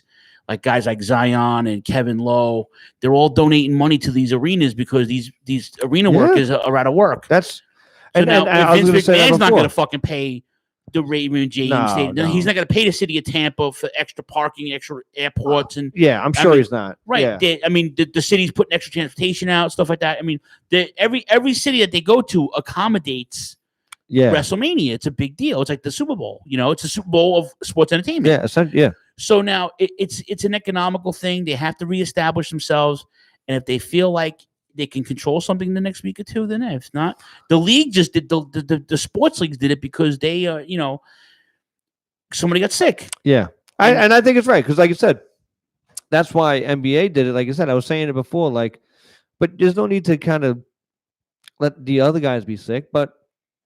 I was saying, like, maybe, baseball they didn't have to, but like I said, baseball's 262 games. Yeah. they could shave a little bit off the side. Or just play until the end of September or the middle of October. And it's not a big deal. It's not. Basketball's almost over. Hockey was almost over anyway. It sucks. And listen, it does suck. Hockey, it sucks, but this is something that we have to do. And like I said, the Olympics is a big deal because it's in Tokyo this year. I was talking about that today. I was like, I don't know if it's going to happen. But they were already talking about canceling it before this, when the virus first hit. The first thing they said was like, we're going to have to move these Olympics. We have points, the Elimination Chamber. Yeah. Do we have points? We do. I didn't even do it, to tell you the truth. No, I didn't even finish. I didn't watch the last match. Do you have the points down? No. You didn't write them down for us? No. Really? Do you have the winners? I have what we picked. Okay, so who do we pick? Andrade. He won. Street Profits. They won. Braun. He lost. That's we did lose that. AJ. He won. Miz and Morrison, they won. They won. Shayna, she won. She won. And Daniel Bryan, he won. Oh, so we went 7-1. We went 7-1. 1, 2, 3, 4, 5, 6. No, 6-1. 6-1. Holy we shit! We don't need Choppy. Yeah, we don't need Choppy. How about Speaking that one? of Choppy, we saw Choppy tonight. Yeah, Choppy. I'm sad I missed him. Choppy is back next week. Sweet. Temporarily. Yeah. He said to me tonight, he's like, do you mind if I come back next week? And I'm like, dude, what do you mean? You asking me? Like, this is your fucking show, dude. Yeah. He's like, no, I need some normalcy back in my life. I got to come back. I'm like, all right, so whatever, dude, just come back. So family's first. Hell always. yeah. This is how we roll, man. Family's first. So he'll be back next week. I don't know how long he'll be back for, but next week he'll be in studio with us, which is cool. What other news we got going on? So big signing by WWE, Gronkowski. The football player? Yeah, I'm on board with it, bro. I know you are. I figured you would be. I'm on board with it. This is something you'd be into. I'm not, because it's gonna make it more. It's gonna bring in the old casual fan, and in that sense. But now, once again, it's got to be booked correctly. That's obviously the caveat with this. Well, now. the saving grace is that he's a fan. Yeah. And the people that they've been bringing in from outside, the Ronda Rousey, yeah, are fans. Yeah. So for me, that it ain't like when they brought Mr. T in, he wasn't a fan. We'll talk about Mr. T tonight. Yeah. But he's a fan. So I mean, whatever. He'll probably do something by SummerSlam. I'm assuming. I mean, listen. Assuming that he did some training somewhere already. Well, he's been retired for a year from the NFL. Like I said, I know he did rocking New Year's thing, and I think he broke a Lego that was Steve Harvey. That I remember saying. Okay. But I think other than that, I don't know what other kind of training he's had other than breaking Legos. But I think he's gonna do. I think he's gonna do pretty well. Because like I said, assuming that he's done some outside training, like if he comes in at least with a little bit of a chip, everybody's gonna love him except for New York City. He's gonna get fucking booed the shit out of him up here because he was a Patriot. Of course. So whatever, man. That'll be your bag. You can root for him hard. Yeah, I like it. It'll be a 10-minute match. Thank God it'll be out of the way. Yeah, it'll be be and everything. Was that a dry cough? Cut that shit out, buddy. Cut that shit out. But yeah, man. What other news? British Bulldog Hall of Fame. Yeah. That website, man, they've been pushing for him for like a year. Not mad at that. Nah. And Uptown Georgie was like, oh, British Bulldog should be in.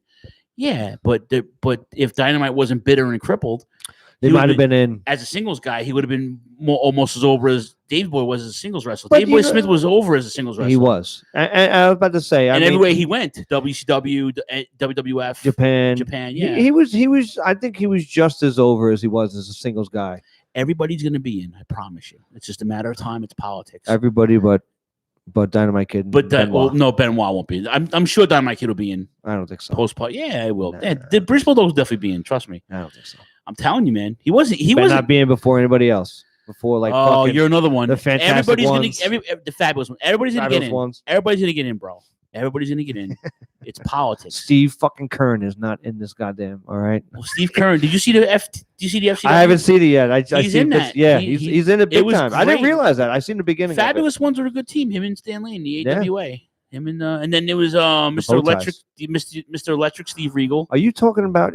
How dare you not talk about the team of Steve Kern and Bobby Eaton? Bad attitude. Bad attitude. I'm sorry. Come on. I'm sorry. The team that never was. I'm sorry. Hard. I'm sorry. But yeah, no. British Bulldog, all in on that. He's. I'm not mad at that. It well deserved. Now, who inducts him? I mean, obviously, we know Martha's gonna accept it. I hope she does. I hope she. Martha, Diana. Yeah, Martha's Owen's mom. That's another fucking story. But I hope.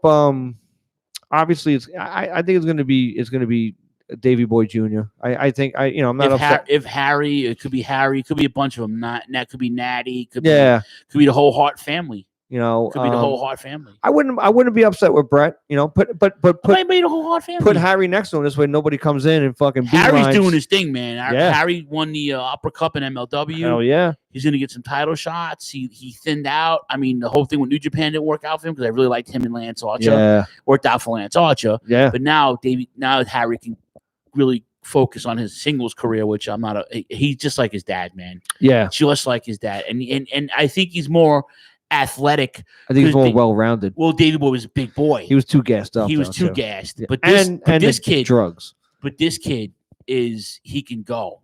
I've seen him fight cruiserweights. I've seen him fight heavyweights. I've seen him in Japan fight junior heavyweights. Yeah. So it's like not that bad of a deal. So I'm and he was in the WWE for a while. And he didn't had a falling out or anything like that. So the best thing he did was go out there and he was able to work. He was able to work his style. They were a good team. I like the Hart Dynasty. So, but yeah, so Brett, and if Brett does it, I'm not mad at Brett either. No, I think because they were family, man. Yeah, they were family. Talk about the Hart Foundation tonight. I can't wait. I was a little upset that no, I'm not. The single. Well, whatever. We'll talk about it. But, we'll talk about it because I'm a little more versed in this part of the world. Yeah. But I seen AEW. I caught a little bit of NXT, not too much. I watched NXT today. Yeah. They postponed the AEW in Newark. Yeah. Until July. And AEW in Rochester. In Rochester. We had tickets for AEW. Yeah. That was the cage match. Which I'm kind of glad. But it's funny because like I said, I was really AEW did such a good job with building up the AEW again in a circle against the Elite. Yeah, like AEW was a great show again this past Wednesday. It's a fun show, and they're not reinventing the wheel. No, they just got a lot of good guys there, and it's fun to watch. They're telling good stories, and NXT's doing the same thing. NXT. It's a different show. It's a real different show. You talk about making chicken shit out of chicken, a chicken salad out of chicken shit. Man. NXT did it at the Performance Center. What about and it NXT? came off without a hit. Look at Charlotte show up again. Her and I feel bad if her and Rhea can't get it on Mania because I hate women's wrestling. That's the one match I wanted to see. Yeah, I'm excited, and I mean I would say the same thing about Becky and Shayna. Like I'm really excited to see that. And but Charlotte against Rhea, like. It was funny. I was kind of like, I was 50-50 on it. No, I'm invested. And then I see that this past, and I'm like, oh, this is gonna be good. Yeah, because Charlotte won. I think Charlotte puts this girl over. She's 23 years old. Yeah, come on, bro. That it's gonna be it's magic. Yeah, and Charlotte knows it. Yeah, Charlotte's already a double-digit champion. Yeah. I mean, she helped build NXT. Yeah, so she's got that pedigree of dad's a fucking the greatest of them all. But she is in that position so young in her career already. That's how you know the women's wrestling is getting better. Yeah, because the girls are coming in quicker and quicker and quicker. Now there's not a lot of turnaround. Yeah. So now these chicks are gonna put these other girls over. It's a fucking win-win, bro. Yeah, it's a win-win. And so win-win-win. I like I said, I hopefully Mania for somehow or another. There's no way to do a Mania at the Performance Center. Which would be hilarious, but you don't want to see this match go to because they've been doing a good job building it up, and same thing. Other matches maybe not as excited or what have you. Yes, guys, I love Dynamite Kid. Okay, I love Dynamite Kid. He revolutionized junior heavyweights. I love how they got Dynamite Kid in 95 picture. He was fucking crippled. He was crippled, and he was bitter. The poor guy. And he was a bastard of a man, and he was not a nice person, but he was a great performer. He'll be in. But getting back to NXT, I'll put money on that, bro. So will I, because he's definitely. I'm gonna have to pay. I'm gonna have to bet a fucking value meal with you from Burger King. All right, I'm in. All right. But and like I said, Keith Lee against Cameron Grimes. I caught that match. Started the show. She's like, "Isn't this a mismatch?" I'm like, "No, just watch." Yeah. And the kid Cameron Grimes is a good fucking wrestler. Yeah. But it just shows how versatile Keith Lee is. He has that Brock Lesnar type thing where he works great with the smaller guys. Monty Brown had the pounce. Remember the pounce? Yeah. You can't compare that to because he did the same move that Keith, when Keith Lee is 350 fucking pounds. And he's running at you like 10 miles an hour. Yeah. I'm sorry, dude. that just looks bad.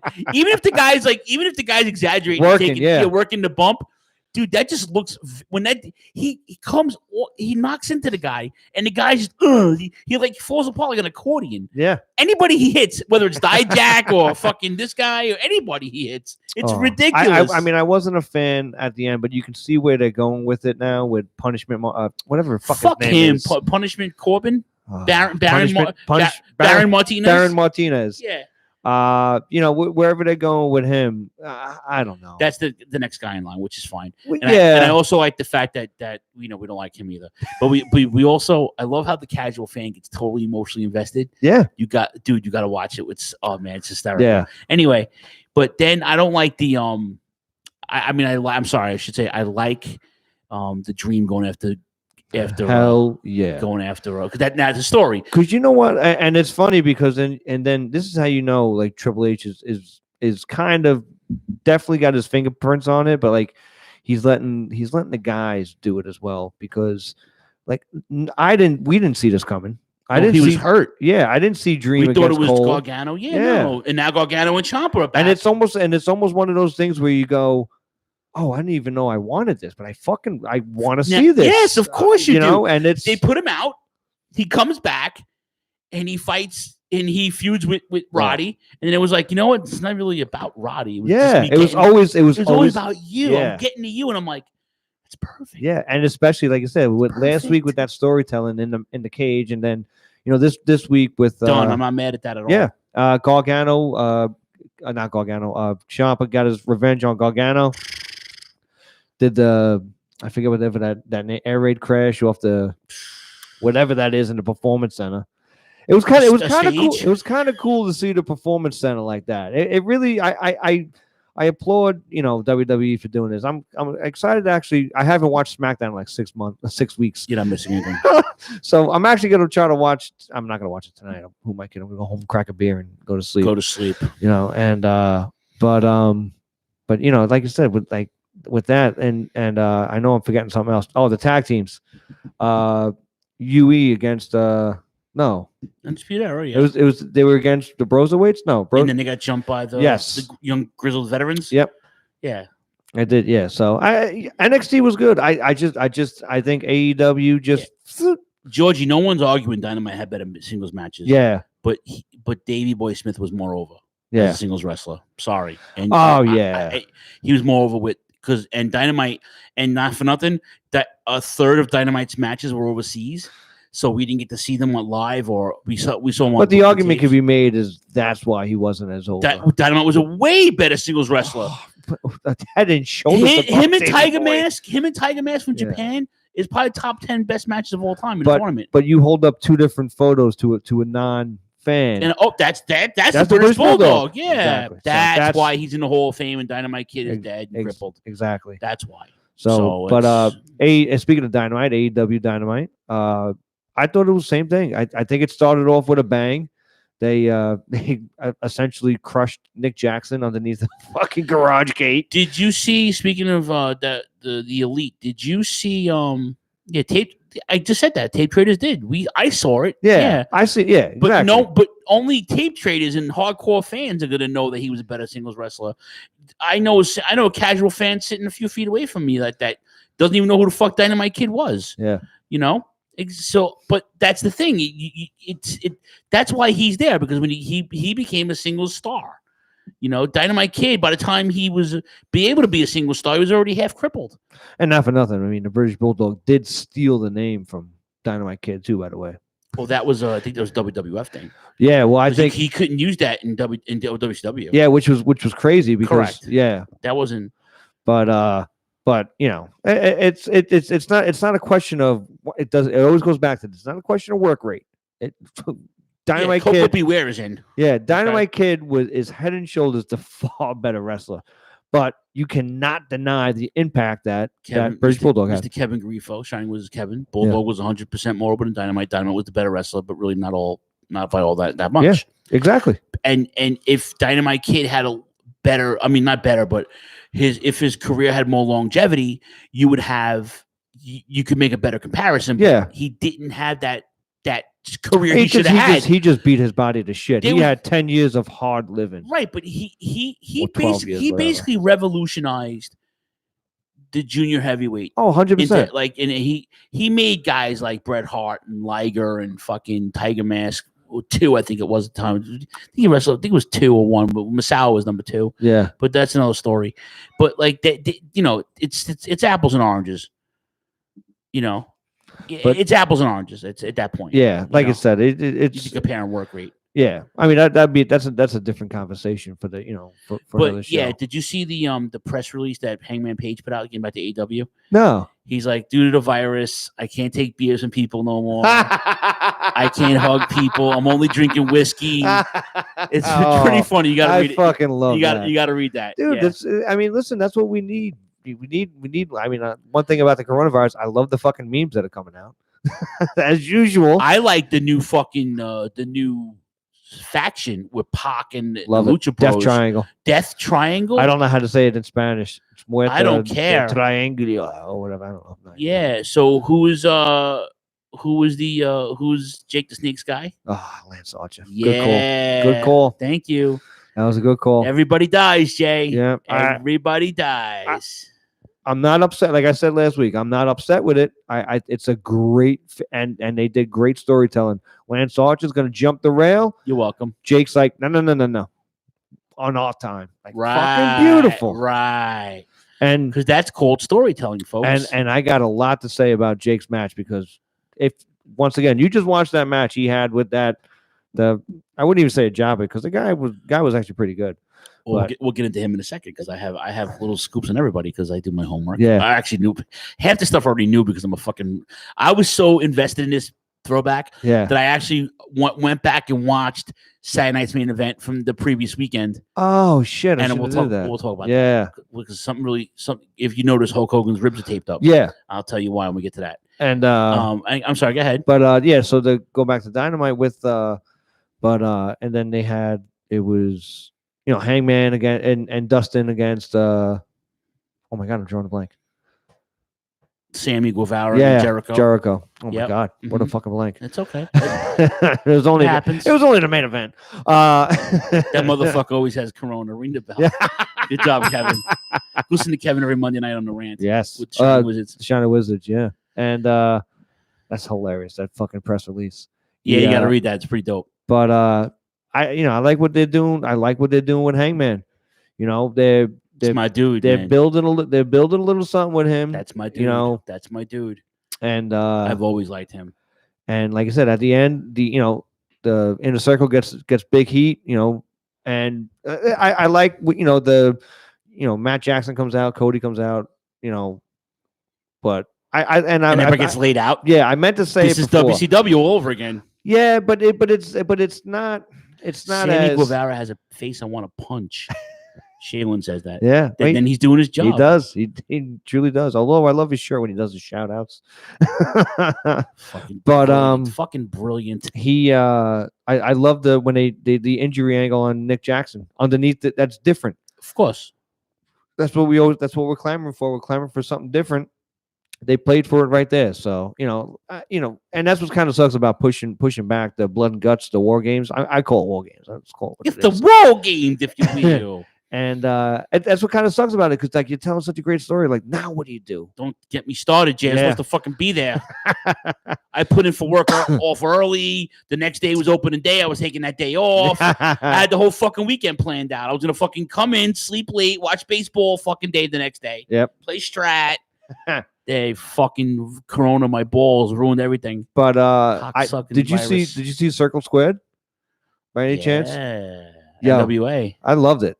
I love George South's fucking promo. George South I like Carino's kid. I'm glad that he got off the fucking drugs. Yeah, it was funny. I love Steve Carino so much. He looks like just him. Like almost dad. Sounds like him too. A little bit, a little bit. But I didn't know that about him. He's a huge drug thing. Listen. Anybody who beats it is a hero for me, because I know my close people very close to me didn't do it. My dad didn't do it. My cousin didn't do it. One of my best friends didn't do it. Yeah. So anybody who can beat it and stick with it, top. Yeah. Like because you with a dad like that, Steve Carino was a sponge. He became a star because he fucking sponged knowledge from everybody. Yeah. He got sponged in Japan from Muda. He got sponged from Dusty. Yeah. He got sponged from fucking Gary Hart. Everybody. So you have to, and this kid grew up with it. Yeah. So if he can bounce back his life in this, and with this instant, this is how about Ziggy Dice wearing the Wizard shirt? Yeah. On TV. How about pretty dope, huh? That's you can't get more over than that. Listen, You know, we're doing our boys doing big things. Yeah. So that's why another reason why I'm still doing this, because I like to see my friends succeed. Hell yeah. So And what else is going on with what else? But yeah, and I'm trying to think. That was I didn't see. I did see something cool. I think Sabu came back in Impact. I want to say Someone thanked him or something. I'm not a big Sabu guy, so I'm not. Sabu. No, I'm the Brett Favre of yeah, wrestling. I don't like Brett Favre either. Even when Brett Favre was a Viking, I didn't like him. I fucking hate Brett Favre. Sabu Favre. Yeah. I hate fucking Sabu. I'm glad fucking Benoit broke his neck. I'm glad Taz choked him out at the pay-per-view. But like I said, I mean, it was good to watch wrestling. A good distraction from everything else. Raw as usual was, I can watch Raw in an hour and a half. I just fast forward, make my dinner, and stop on. They had a decent match. I know everybody's like throwing around the buried word, like Cedric Alexander and Ricochet. I mean, it is kind of weird. I'm not going to say that, I don't know how to use that word really correctly in a sentence, but it is kind of obtuse that fucking Ricochet damn near main events a pay-per-view against Brock Lesnar, and then the next week he's losing to Riddick Moss. Like obviously, honestly, they're trying to either push Riddick Moss or they're punishing him for something, but it seems like they're just trying to push Riddick Moss because he went over on Cedric Alexander today, on Monday, and so maybe they have plans for him, but they got if they have plans for him, they got to get that belt off him. That 24/7, they need to get that belt on R-Truth. The belt should not be on anybody else but R-Truth. So they'll do something with Moss. I don't know what they're trying to do. They might be doing something with him, what do you call it? They might be doing something with him in terms of like this is like a test run for him. Yeah. Like let's give him this belt and see how he does. You know what I'm saying? That kind of shit, maybe. Yeah. I could be wrong. But it could be that kind of party. I'm not sure. I'm indifferent. Yeah. He's not a bad performer. I like him. That belt is retarded anyway. I'm not a big. They stopped the whole 24/7, but so they basically now it's over my fucking head. I have no patience for stupidity in my real life, in my professional life, in professional wrestling. I have no more time for that shit. Yeah, but I think that's pretty much. I think we hit all the nails, I should say. We definitely hit a lot of fucking hammers today. I can tell you that. Oh, yes. One more thing before we go to break. The 80s Wrestling Con has been postponed. Tommy Fiero posted on the Facebook page tonight. They didn't cancel it. They postponed it. And we still have our table, according to Tommy. So cool. It's not going to be April 18th. I'm hoping they could still do the Crockett Cup the day after. Yeah. So if not, that might be delayed too because it's supposed to be in Georgia. What's up, Sugar Shane? You're just in time. We're taking a break and going to the throwback. This is a really cool throwback for you guys. Oh yeah. But so they postponed the con, which is a little bit better for us because Choppy hasn't been here, and maybe by the time Choppy gets his shit together, we can get him back into the fold. And plus, I want to get some more. I want to get some merch for us to sell at the thing. I haven't gotten around to that because money's been pretty tight. So with that all being said, a lot of stuff's going on with wrestling in terms of postponements and cancellations and shit like that. So keep it locked. We'll post everything we can. If that's pretty much it. And like I said, sanitize. Fucking wash your fucking hands. Wash your ass. Wash your ass. Cheap plug. My friend John Fisher has a company called something apparel. I forget the name of it. John posted if you see us on Facebook. He's selling shirts that says wash your hands and wash your ass. So he's selling shirts to do that. Now, are we good? I think so. You want to take a quick break? Take a quick break. And plug all our pals and come back. I got a cool promo for you, and then I'm gonna throwback. All right. We're live, Turnbuckle Throwbacks. We're on the Rant EM Radio. And we're not fucking quarantined. Yeah, we're not sick. Not yet anyway. We'll be right back. Promotional consideration paid for by the following. Okay, let's give this a try. The Shining Wizards is a funny wrestling podcast. No. The Shining Wizards is an insightful wrestling podcast. How about this? The Shining Wizards is a great wrestling podcast that airs live Monday nights at 7 p.m. East on rantemradio.com and Rant Entertainment Media on the TuneIn app. Of course, it's available on all podcasting platforms. I think that covers it. To check us out, go over to shiningwizards.com and get ready to join us for some wrestling talk and talk about wrestling. I don't know. All those moments will be lost in time. Like tears in rain.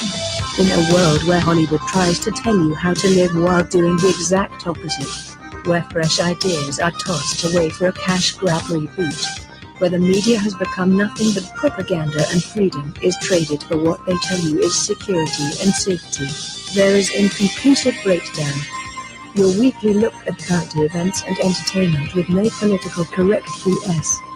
Just news and uncensored opinions everywhere you get podcasts. A proud member of the Shining Wizards Network.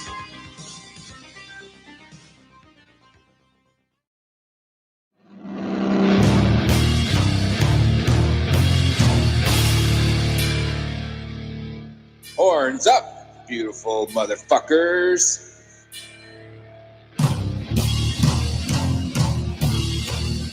Radioactive Metal is here on the Shining Wizards Network, and we want you to listen. Every week, we cover the world of heavy metal and speak to your favorite bands. We discuss new releases, concerts, controversies, and everything else that's related to heavy metal. And occasionally, we even talk about pro wrestling. Catch us live every Thursday night on purerockradio.net.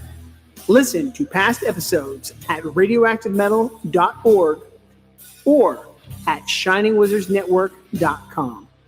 And remember, it's not metal unless it's radioactive metal.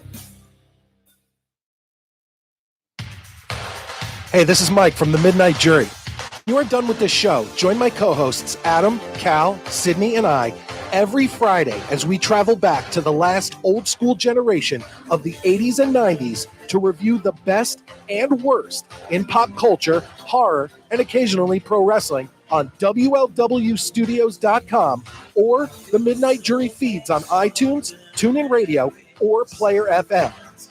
Go back in time when it was all about VHS, arcades, and hanging out at the mall. And remember that every second Saturday of the month, we go live at 8 p.m. Eastern Standard Time on Rant EM Radio, which includes taking your calls. Once again, that's the Midnight Jury on iTunes, TuneIn Radio, Player FM, and our home, WLWstudios.com. We'll see you there.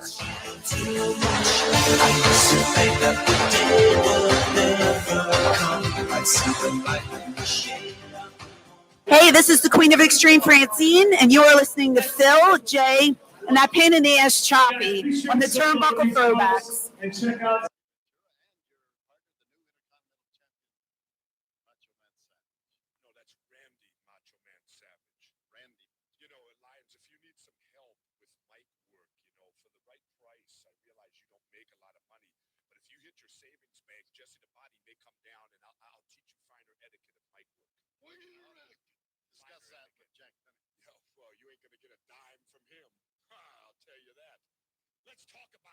Let's talk about the Junkyard Dog.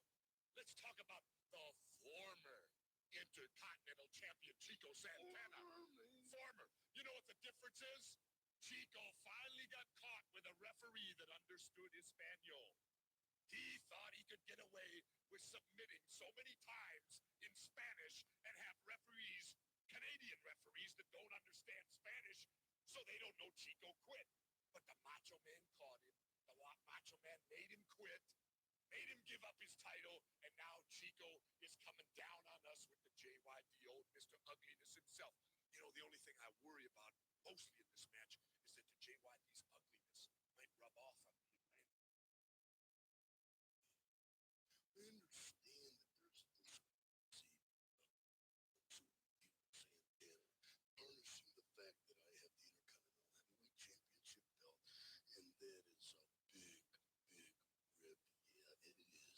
it is. And I deny all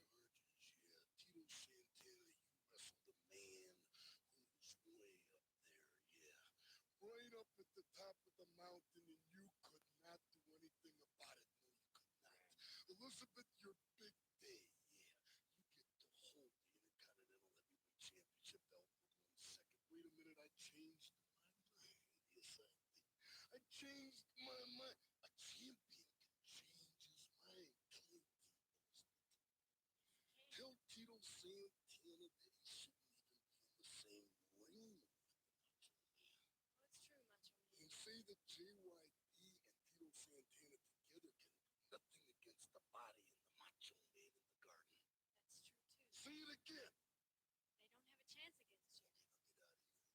Just see the body, explain it in English. I just want to say this. They're saying there's a discrepancy over Macho Man winning the title.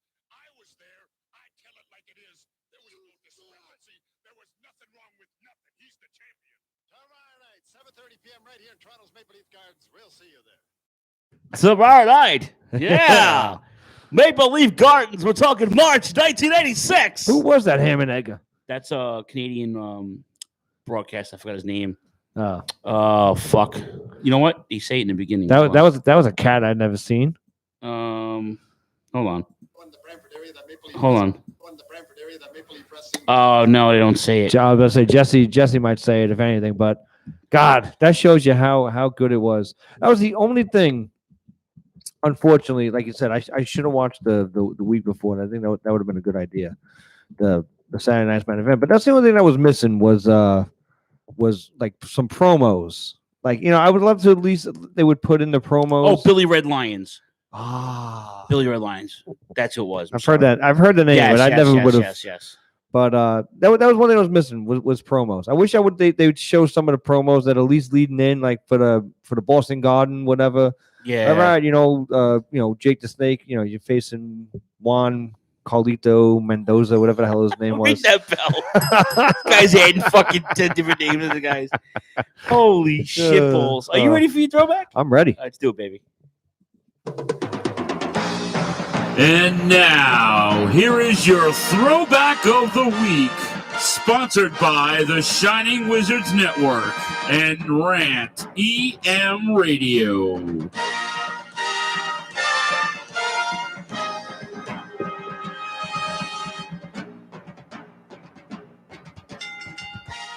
All right. Before we can get into this, if you guys have, I'm sure you have WWE Network.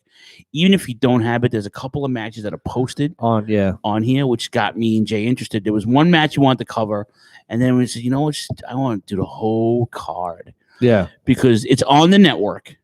It's on the network. It's March 8th, 1986.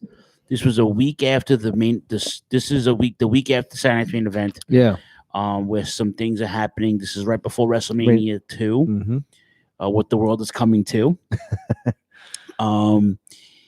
So, there's a lot of things going on. A month before this, in the same place, Macho Man and Tito Santana had a match. Macho Man wins the IC title. Yeah. By questionable means. Ooh, yeah. Elizabeth, the champion can do that. They can change their mind. Yeah. They can change their mind. This is where I wish Choppy was here. But, yeah. But Choppy and I did. I think it was me and Choppy. I forget who it was. But one of our co-hosts. We did the actual match with Santana and Savage. You can go back and listen to that on the gimmicks. But this is your Gorilla Monsoon and his lordship Alfred Hayes. Jesse Ventura's on special assignment. Where is he? Filming a movie. Yeah. Filming a movie. Filming a movie. Can I say the whole? It was such a change of pace. At least like almost an old school type, especially here, Gorilla Monsoon. Let alone that, but like you can hear the fun that they're having, like as it's happening or whatever. There's a few different occasions. Gorilla's talking to Danny Davis in the ring. Yeah. And one of the matches, we'll talk about later, like the woman's yelling at Gorilla. Well, Jay, you gotta understand something too. Like this is still a mom and pop thing.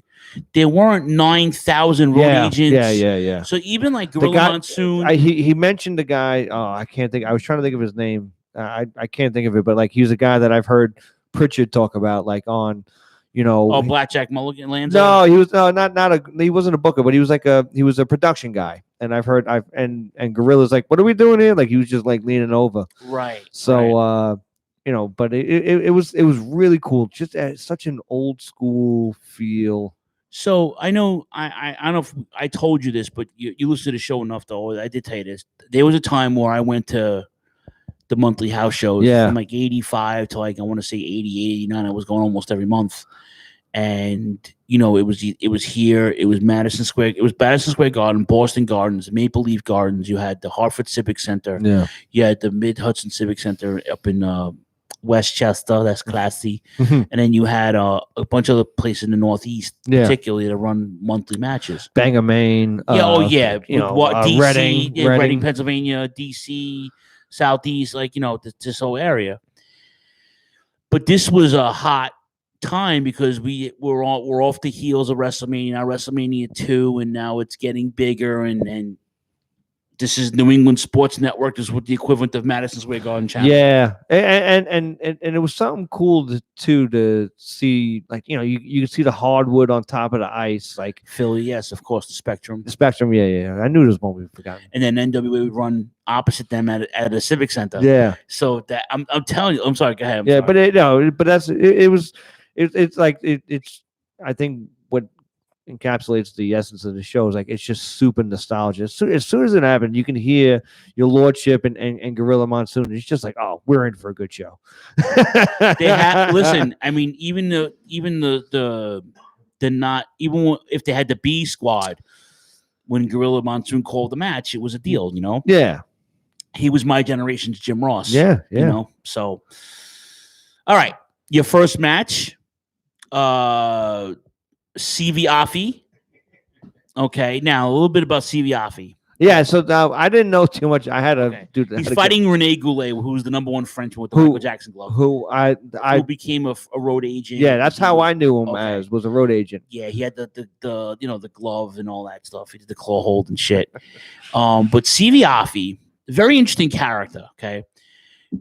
Trained is Samoan. Yeah, they brought him in as Snooker's cousin. Yeah, I completely just you look at him, he's like, oh, it's Snooker. He's 70 now, so he wasn't that young when he was doing this. Whoa, I didn't. He's like 30 now at this point. Okay, he was trained by the High Chief Peter Maivia. He did have some success in Hawaii. Okay, once wrestled Ric Flair to an hour draw. Okay, that was like his biggest claim to fame. Yeah. He was a mid-card guy. Like I said, they brought him in as Snooker's cousin. He's an ordained minister now in Ohio somewhere. He went away. He was in jail for a while. He was like he was the chauffeur in an armed robbery. Whoa. So he got deported to Samoa back then. You know, he wrote a book. You know, he was a very interesting character, but he was a mid-card guy. Basically, and then right after this, he became like a part of the Islanders. That's how I remembered him. Was part of the Islanders. They made him out, and then that didn't work out because they made Haku, the King, and the other guy went to WCW and formed the Samoan SWAT team. Then the Head Shrinkers came back as the Head Shrinkers. So he didn't hang around the Maivia family tree too long. Rene Goulet, one of Vince's most well-known right-hand men. Yeah. You know? He was the enhancement guy, talent back in the day. He was the tester. Like, let's see what he's got. He was a crowd psychology guy. Yeah. You know, and you could see king of the half-hour headlock. Yeah. I mean, the majority of the match, he's CV out of control. Goulet buries a knee. Yeah. To stop it works the ribs. He wears the black glove. And it was kind of cool to hear Gorilla just abusing Rene Goulet. Because you could definitely tell, like now knowing what we know about backstage or whatever, but like he's just burying him, like and just going. He goes, yeah, well, I don't think Renee's won a match in like 7-8 months. He's like, oh, well, Steve Afi's got a unblemished record. He goes, yeah, I don't think Renee's anywhere near that. It's funny. At one point, he used the claw hold with the black glove. Afi's shoulder's a pin to the mat, but there's no ref. Exactly. Then the ref wasn't counting. Ref bump, right? Yeah. No, it wasn't a ref bump. He just didn't count at all. And so Gorilla Monsoon's like calling him out, and then Lord out, he's trying to correct it. He's like, well, it looks like his right shoulder's down. He goes, and Gorilla's like, yeah, my eyes aren't doing good, but his left shoulder's down too. So now Goulet shuts down to come back with a boot, and lowers the boom for the 2. Back to the claw hold. Double KO ensues. Now CV gets the blood boiling, does a little diving headbutt. Yeah. The flying body press gets the 3. The flying body press now, he actually hits Goulet in the head with his fucking thigh. Oh, yeah, because it looked like it was a little awkward. In slow motion, he knocked him for a loop. Yeah. You know? Now, one thing I noticed about this match, and 11 minutes, 8 seconds, by the way. Yeah, one thing I noticed about this match was Rene Goulet. And I'm going to assume that this was on purpose because I caught it. He was doing things, and you could tell that he was a super heel, but he was a sloppy heel. Like, he was going for a cover, but he would be off center. Yeah. You know, like he was doing things like, you know, and it was kind of cool to see that because once again, that's nowhere near even remotely on our palate today as wrestling fans. But he was doing things in a sloppy way where it's just like if he was doing it on purpose, like, oh, I caught that. Like that's why he didn't get the 3 count. Right. You know, and it was a number of times in the match I caught it and I go, and it was like, man, kudos to fucking that guy should be in the Hall of Fame. Like we're talking about guys that should be in the Hall of Fame. Rene fucking Goulet should be in the Hall of Fame. That's a job, obviously. Carpenter. Master of crowd psychology. Yeah, carpenter. He's a master carpenter. That's pretty funny. But this I love this next match. Okay. I love this next match. This is the debut, the Boston Garden debut of a newcomer by the name of Jake the Snake Roberts. Yeah. Jake is brand new in the company, a few months old. This is probably the earliest match I seen him because I saw him at the Garden, and I'm not even going to exaggerate. If I look it up, he probably fought the same guy. Yeah. Jose Luis Rivera. Yeah, I knew something like that. Now, Rivera, Rivera as one of the conquistadors. Ah, there you go. Yeah. Okay. But he solid guy, like you know. He good body. Wrestled. Yeah, good body. He was a job guy. Good baby face. You know, but this is Jake and his. This is just it is. This is definitely Jake Roberts in his prime because you could see once again just how it's at. You know, it is textbook of how to use an enhancement guy the correct way. Handsome Dan says, good catch on the sloppy heel bit, Jay. That's psychology gold. Yeah, like, you know, and like I said, I hope I'm assuming that's why I'm saying I caught it. I'm assuming it was done on purpose for that reason. And we're molding you, sir. Yeah. We're molding you. I love it. But man, this is a textbook match of how to be a heel because you could see and how to be a vicious heel too. In a sense, in a vicious heel in a controlled way, where you could see, especially when he would do, you know, he had that move, the gut buster. You know, he was an innovator of that. He was the innovator. I don't think short arm clothesline. Yeah, the DDT was on accident. Yeah, but I mean, here now he had it established or whatever. But you know, and he was just, and the knee lift was another one that was like a deliberate move, and he hit it twice in this match, but. It was, and you know, it was a few, you know, I think this match went about what 10 minutes, 10:33. So yeah. So now they emphasize the bag. Yeah, and it goes back to what Jake said at the Jericho podcast. Well, no, even and yes, there and also with the promo against Cody, he goes, I used to bring out a bag and make people think. And that's what he did the whole time, especially at the end. Yes. Especially at the end, that's how it started. And it's so funny how it comes full circle. But it makes you realize like how good he was. And once again, we talk about self-sabotage or whatever. Like, you know, we all know how that went. But man, when he was on, arguably there's nobody better. No. So I like the fact that in a lot of these matches too, the mid card guy always gets that couple of second comeback, and then gets stopped dead in their tracks. Yeah, and that's what Jake did. Jake did the short arm clothesline, stops him dead, and then the knee lift doesn't do any fucking favors either, right? And instead of going for the kill, Jake goes right back to the chin lock, and he's like cheats it, like brings the crowd up, brings the crowd up, brings the crowd right back down, and you're like, yo, man, crowd starts yelling, boring. Jake's like, okay. Now I got you. Yeah. Now I got them. Yeah. Congratulations. You're dead now. Yeah. DDT, 1, 2, 3. Whips out the snake. Wants to whip out the snake. Yeah, the ref's like, no. Yeah. None of that here. This is Boston. But this is the great example of the psychology and like you said, this is what 80s wrestling for me was when you Was built emotionally, upon. you emotionally invest in these guys. The heel, right? Dan's right. The heel needs a reason for not winning. He's the heel. If he can always win because he's willing to cheat, Goulet's excuse was sloppy. Yeah. Right. But Jake's was all about cerebral. Getting into your head before I even pin you. Yep. I could have pinned you with the short arm clothesline or the quick knee lift. Nah, I'm gonna go right back to the chin lock and make you suffer a little more. Yep. And like that's how Triple H did it. Guys like Arn Anderson did it. Yeah. They go for the body part. Like, all right, I don't have to pin you. But then, and it's funny you say that too about the body part. So we're talking about selling, which I got a great thing about selling too.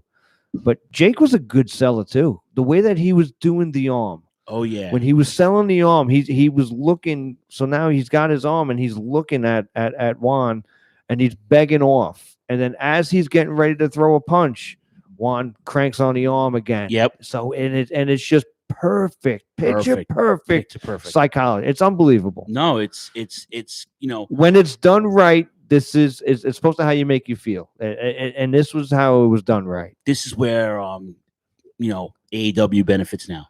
I think so. Yes. How does it not? How do you not look at Jake, especially if Jake is in his right mind, and we're assuming he is. I don't think he's going to go back. I think he's finally had enough. How does Lance Archer not benefit from this? Like Lance Archer now could be possibly, and I don't think Jake has managed anybody really. Like, no, he hasn't. He's mentored a lot of guys. Yeah, I don't think he's actually. So I want to see what he does with Lance Archer, who's not very cerebral. Obviously, he's a brawler. Yeah, he's a Bruiser Brody-ish kind of guy. Type guy. Yeah. But maybe he changes his style a little bit, and he goes a little bit more deliberate. Maybe he saves his body a little bit, slowing down. Absolutely. Gets into the head of guys like Lance Archer. He's a little bit up there. I think he's late 30s, right? I think he's 37, 38, around there. Yeah, but like it's not a thing where you have to benefit from that. Yeah, you have to benefit from that. You know what I'm saying? Yep. So, all right, next match. Yeah, little bit of a throwaway. Well, to you, yeah, we happen to know who the Crush Girls are because we've done a throwback on. Yeah, I know. Yeah. All right, so the Crush Gals from Japan, Chigusa Nagayo and Lioness Asuka, are probably they were the Hulk Hogan of women's wrestling. Really? Okay, so now this is where I'm out. Yeah. Okay. So the Crush Girls. Let me give you a little bit of a. I love the match. I'm just saying a little bit of a throwaway because the rest of the card was. Well, mine is maybe the Corporal Kirshner match, but so from like 84 to like 89, okay, they won the WWE Tag Team Women's Championship. They beat the other two girls that are fighting later on. We'll get into that in a few minutes. Can't wait. Yeah. There was Bull Nakano and Dump Masamoto. Yep. Then they beat Tatino and Yamasaki. They won. They won a bunch of shit. Yeah. They were wrestled to 89, and then Lioness Asuka was one of the heel. The team was on the Survivor Series match, 95. She was the heel. She was on the heel team. Oh, okay. With Bull Nakano and yeah. So they had success for almost a decade. These two, and they were just as popular. So they go and fight two Journey women. I mean, Judy Martin was a former tag team champion with the Glamour Girls. But Donna Christianello, what a rack on her. Oh yeah, she was. I bet in street clothes, she was fucking delicious.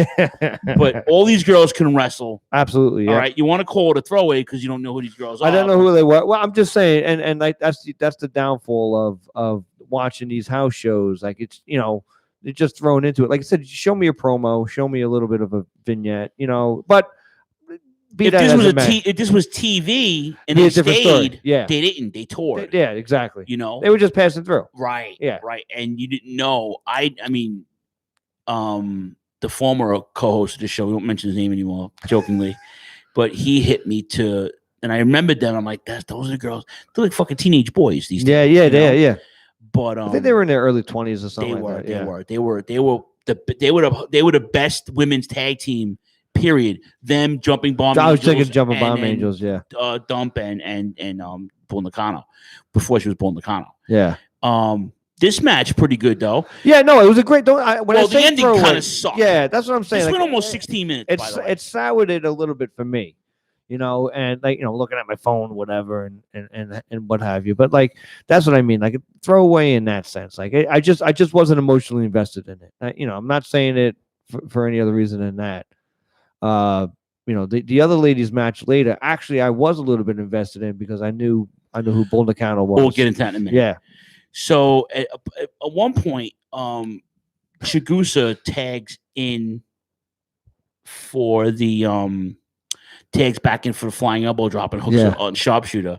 Yes. Judy Martin makes the ropes. There's actually some babyface miscommunication as the lioness Dex Nagayo with the flying clothesline. Doesn't bother them as much. They continue to dominate Judy. They're like, no, she no-sold it. Yeah. She finally gets but it was like a deliberate no-sell. Deliberately, like just clear cut. It's like, fuck you in that elbow. Correct. So she finally has enough to kick the lioness away, tags in Christianella with the big titties. Yeah. Linus gives her the big giant swing. That was the finisher. I'm not mad at that finisher about it. No, you're not mad at it because you didn't know them. Yeah. But I'm watching their match from Japan. I'm like, this is a shitty fucking ending. I wasn't mad at that ending because I was like, oh, that actually kind of makes sense. It was funny. Like I meant to say before, like this is what I was saying about like Gorilla was talking to the fucking to Danny Davis, the referee. He just reads us over. He goes, which one's lioness?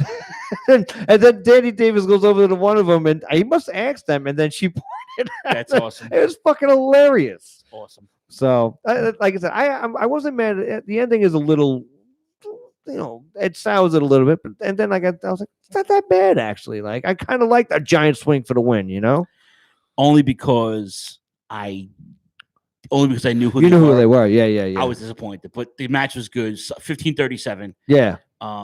Now, next match. So sometimes when tag teams was split up on house shows, they normally fought the other team in individual matches they were feuding with. A lot of times you would see like the British Bulldogs. You would see Dynamite Kid take on Bret Hart. And then you saw Davey Boy take on Jim Neidhart. Yeah. Or you saw Jim Brunzell take on Greg Valentine. And what's his face? B. Brian Blair take on Brutus Beefcake. Yeah. That was just to add to the feud and to add matches to the card. I was going to say, and to beef up the card. I mean, that's what I pictured this being exactly. So Jim Neidhart, the Anvil, rest in peace. Yeah. Fights Englishman, journeyman, Mr. Scott McGee. Now, 1983 called. They want the synchronicity jacket back. Yeah. I loved it though. How dope was that jacket? So, did you see the referee for this match?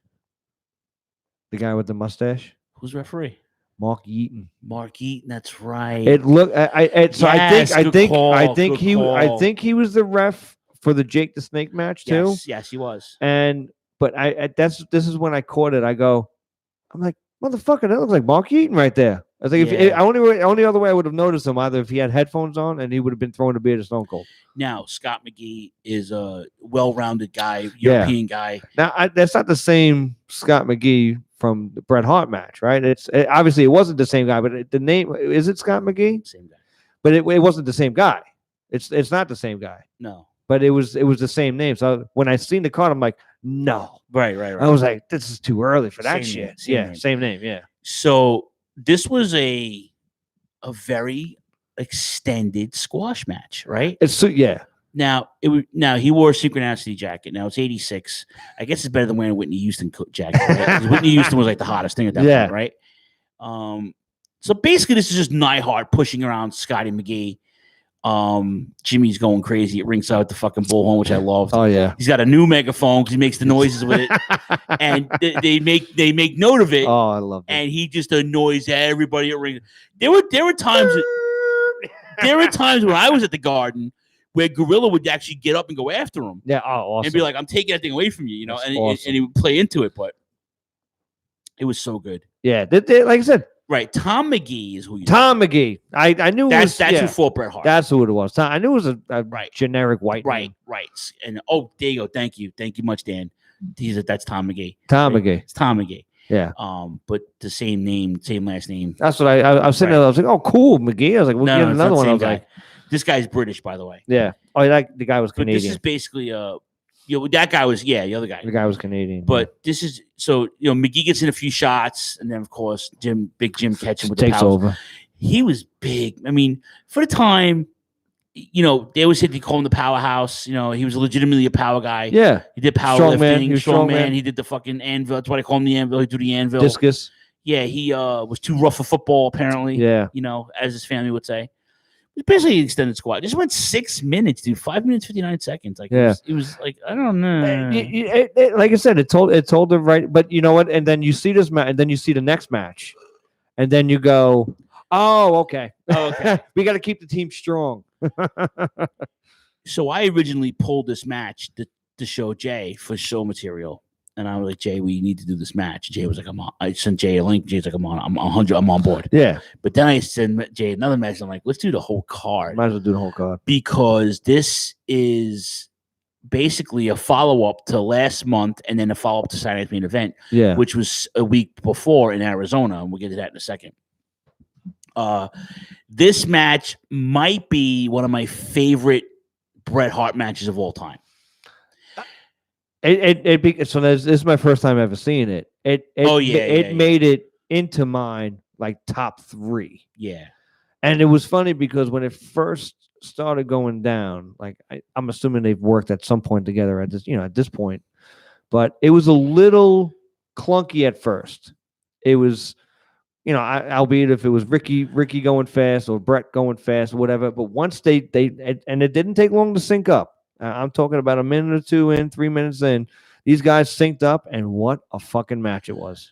Well, I think it slows up in the beginning because Steamboat hits the arm bar, and then he does the hammer lock, but arm drag. I was saying back into an arm bar, works it for a while. But it wasn't. If you looked at the arm drags, they weren't the quintessential Ricky the Dragon arm drags. Oh no, he had to work it in. I know. I'm saying it wasn't. It was the flow. The timing was a little off. Albeit if it was Ricky or it could have been. It could have been anything.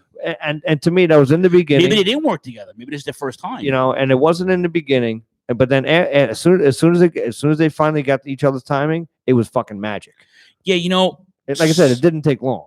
Yeah, and we the time we worked with Ricky Steamboat with the convention, I didn't even bring up this match to him. Yeah, I was more interested in his just getting like the stuff that I didn't see on TV that I read about. So then he would tell me a couple stories, and I said, I'm not going to ask you the same thing about Macho Man. You talk about it 1,000 times. Yeah, you can find it anywhere. But we talked a few minutes, and the thing with Steamboat is when and I got a chance to sit with him for like 2 hours. Yeah, and it was me, it was him, myself, Joel Gertner, the Wizards, right? Yeah. And I said to him at one point, I said, does it get old talking about certain matches? Because I know you wrestle guys like you wrestle Ric Flair 1,000 times, yeah, right? But I only saw 3 matches that counted for me. And he said the stuff that you'll never see on TV because there was no TV for that. For me personally, was his better work. Yeah. Not to say the stuff on TV wasn't good, but those guys work so good together that they almost talked about it like, because him and Davey Boy worked that was the first time I ever saw a face fight a face at the wrestling classic. Oh, okay. Remember the tournament in yeah, the tournament, yeah. He fought, and remember Davey got hurt. Yeah. And then they stopped the match. Like Yep. Steamboat didn't go after me, stopped the match. Yep. Like, okay. So I asked him, I was like, because he was never a heel. Yeah. That's one thing. Steamboat was never a heel. And I asked him, did you ever think about it? He's like, they approached me a few times. It just didn't work for me. Like, I was in such a, not that he called his own shots or anything, but I asked him, I was like, what, how would you think you would fare as a heel? He was like, oh, absolutely. Yeah. But it wasn't my character. And I said, well, the first time I saw you fight another face was at the Classic. And he's like, yeah. He goes, that was unheard of on TV. But I guess they used to do it a lot in when guys house shows, spot shows, whatever. Spot shows, yeah. Because that was one thing. That was one thing I said. I said about this match is Ricky the Dragon is we all talk about Ricky Morton selling. Ricky Steamboat's got to be in the fucking conversation. This dude, he sold for Bret all over this fucking ring. He was taken, and it looked like he was dead. Even at one point, he rolls out to the outside, and he just slinks to the outside. Like What's up, Anime Mike? Like he's got no fight left. It's a quintessential. He's dead. You could see why he never was never healed, because he didn't have to be.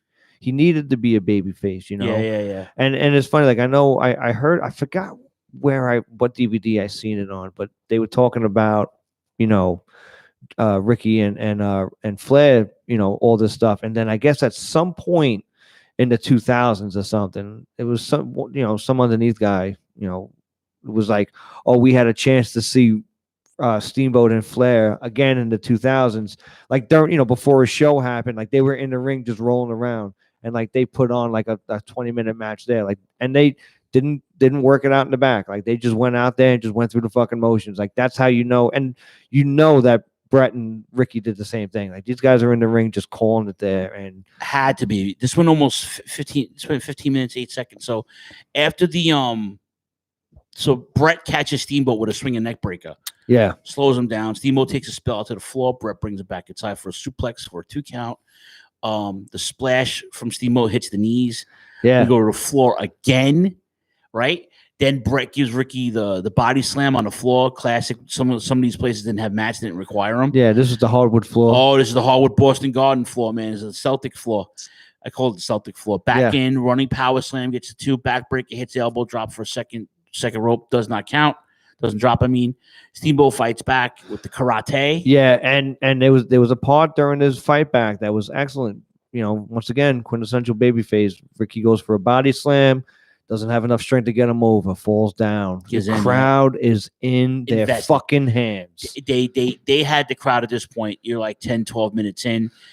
Back suplex gets a 2 count. Steamboat gets pissed off, starts beating on a corner, nearly tosses the ref. Yep. Brett reverses the whip, sends him into the ref. He covers. Ref is down. Yep. 7 count. Yeah. Has it down. Yeah. The Brett wakes up the referee and whips Steamboat in for a cross body. Steamboat rolls through it. Yeah. For the 1, 2, 3. If I can have any, I like the ending, obviously. Just I would have liked the ending to be a little bit better if Ricky was going off the ropes. You know what I'm saying? If Ricky's going off the ropes, ducks a clothesline, Ricky comes in, and like I said, what my opinion means jack shit. No, of course, your opinion means everything because you're on Turnbuckle Throwbacks. But you know what I'm saying? But like he comes in, it just would have made a little bit more sense. At least now, like I said, 30 years later, looking at it in a different light, because he rolled through. But then again, it's a squeaks out the wind type thing. But you want the baby face, in my opinion, right, to get the upper hand. Granted, he rolled through it, but it was Brett's move. I'm just saying, if he would have hit the flying cross body, sure, it would have been his move. That's once again, just that's fine. No, yeah. that's a good point. Yeah. From what I read, Brett was supposed to be Steamboat's opponent at WrestleMania 2 instead of them two being in the Battle Royal. Yeah, but they decided to go with him and Hercules instead to showcase Hercules. Showcase, yeah. But can you imagine him at WrestleMania? That would have been. Listen, if this was a telltale sign. But then you think about it. Now that you think about it now, the Hart Foundation's finish with Andre in the Battle Royal, that was fun. Yes, yeah. So like you would have took away. I feel like if they would have had that match, you wouldn't have had that finish. But you could have inserted. It's my favorite WrestleMania. Yeah, it's not the best one. It's my favorite. Yeah, exactly. Right. So now I'm thinking about this. Now I'm like, okay. We see Hercules, right? But then he just came from Mid-South, and you're like, can you imagine, though, if they did fight? But then the finish, I love that finish with Andre. Yeah. Foundation. It worked out. It was fun. It worked out perfectly because it was 2-on-1. And right. But Brett and Steamboat at Mania they would have closed out one of the arenas. There's 3 arenas. Yeah. Or they could have opened up one of the arenas. Well, you probably would have opened up Long Island. No, they were in Chicago. I'm sorry. No, they were in Long Island, Chicago, and but the Battle Royal was in Chicago. The Battle Royal wasn't, so it would have opened up. The main event was in Cali. Yeah, I guess it depends on where Ricky was. Ricky's got to be either in Long Island or Chicago. No, Ricky was against Hercules. That was Long Island, right? That was I haven't seen WrestleMania 2. The Dragon Steamboat. Ricky the Black Dragon as Lord Alfred Hayes. It's the Black Dragon, Ricky Steamboat. Hello, hello, Governor. Let me see your wanker. Yeah, I tell you, a very, very underrated match. I never seen it until this week. Man, Danny Davis, Danny Davis referencing the next match. Was Yep. Ironically, this is before his heel turn. So this is the big rematch, man. This is the rematch from the last month. I loved the whole story of Macho Man going around the ring, parading with the belt because he won it at the Boston Garden, and he's showing everybody there, showing Tito. I always want to say Chico now. You could say Chico. Showing Tito, and it's just the start of that match. It was 2 minutes on the floor. Well, that Savage doing the Memphis thing, rolls out of the ring, ducking in and out. Yeah. He finally catches Savage. He gets a beat. Savage. You want to talk about guys like Steamboat bumping and all this shit?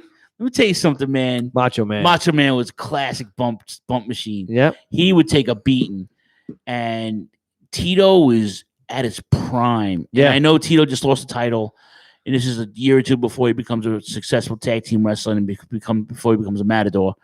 But Tito Santana is one of my favorite people in wrestling because of his longevity. Yeah. But Tito was I saw Tito in his prime before Savage. He had two major feuds with the IC title. Yeah. It was him in Morocco and then him and Greg Valentine. Yeah, well, and and the Valentine stuff stands on its own. And in Valentine's the reason why they have that belt. Yeah. He smashed the other one in the cage. He got pissed off and beat up and broke the fucking belt in 17 pieces.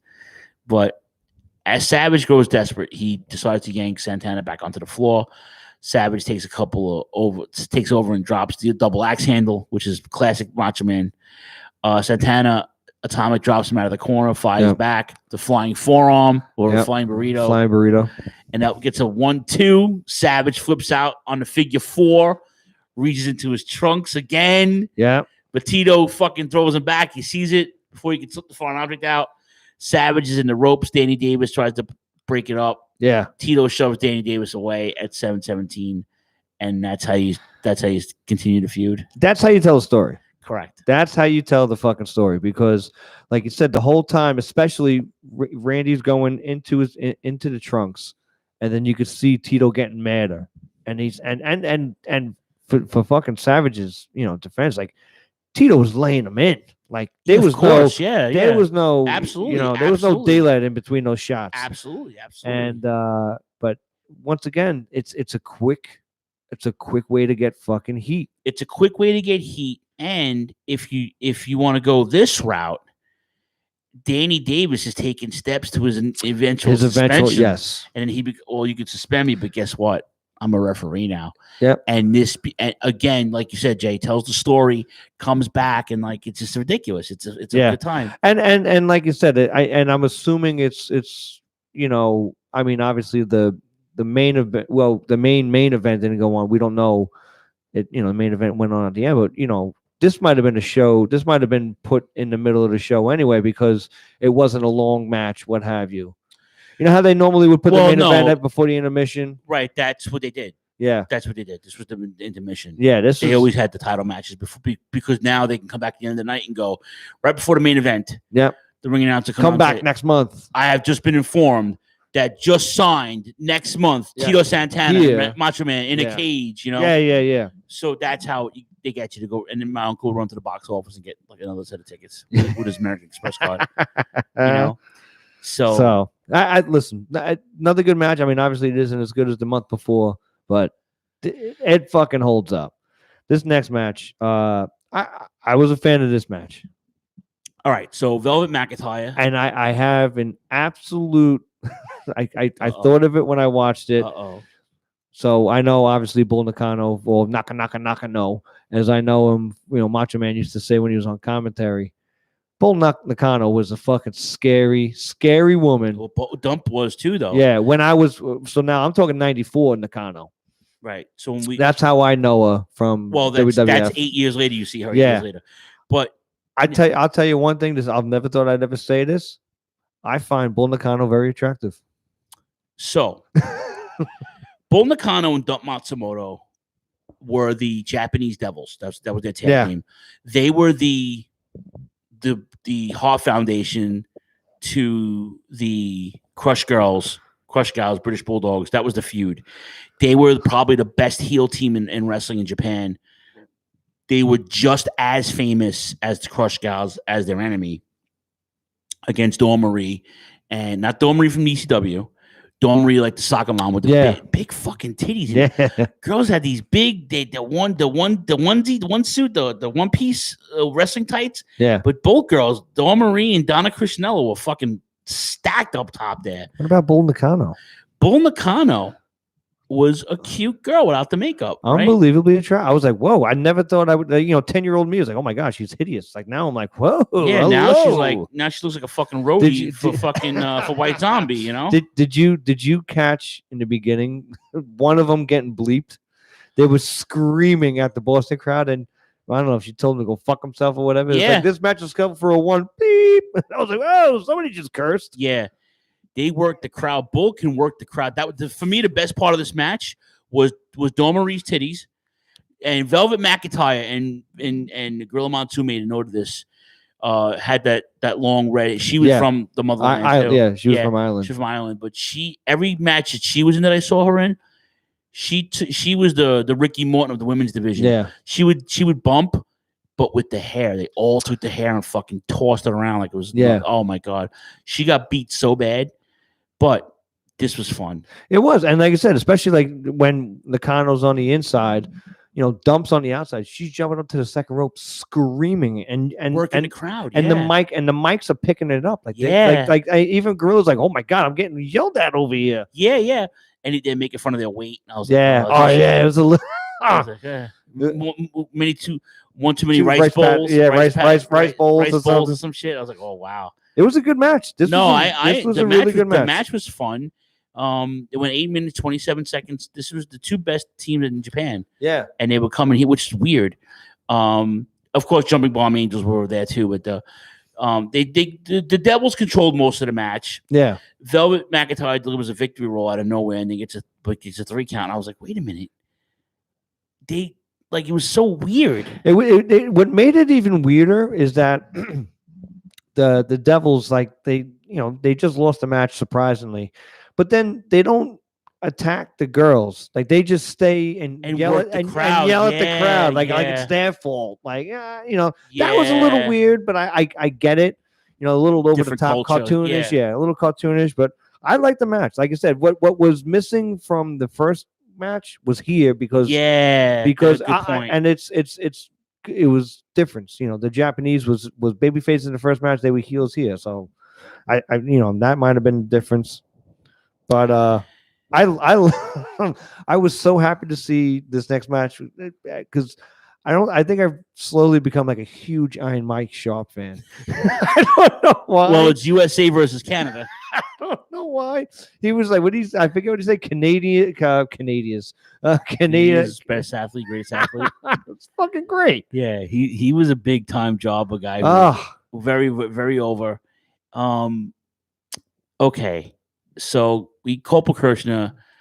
What you guys don't know, what you might know is he became Leatherface in Japan. Yeah, that I'd see. That I had once again had to look up. I was like, whoa, right. And then he got arrested for child support.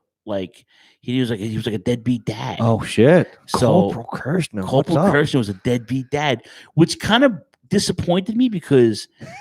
This guy's like the All-American. Yeah, All-American heir apparent to Sergeant Slaughter. Hey, you can have the gimmick now. Yeah. And I'll take the gimmick. I don't care. Yeah. Paratrooper. Dun, dun, dun, let me dun, just not pay for my kid that I have. Let me just leave this fucking waitress somewhere and not pay my alimony or my child support.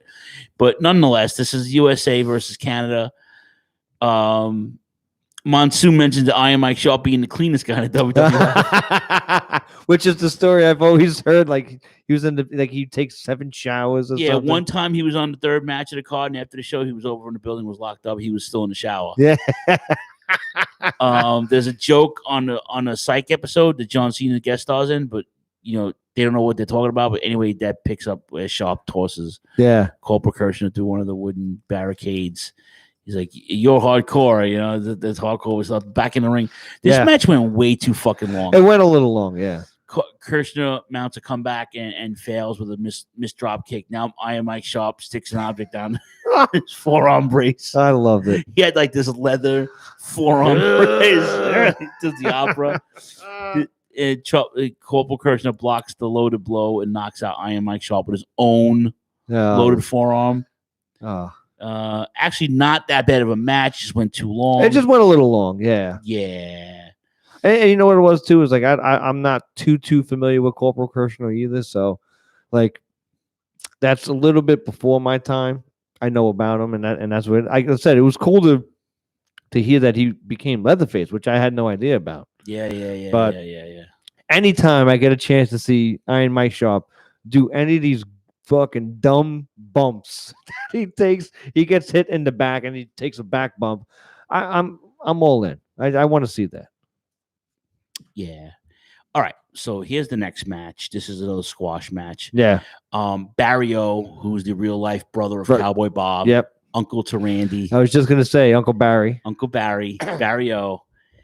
He thinks he's from Las Vegas. Yep. You know, he was one of the most outspoken ex-wrestlers concerning sex scandals in the 90s. Really? Yeah. I didn't know that. He appeared during Vince's appearance on Phil Donahue. That's right. That's what. Yeah. Yeah.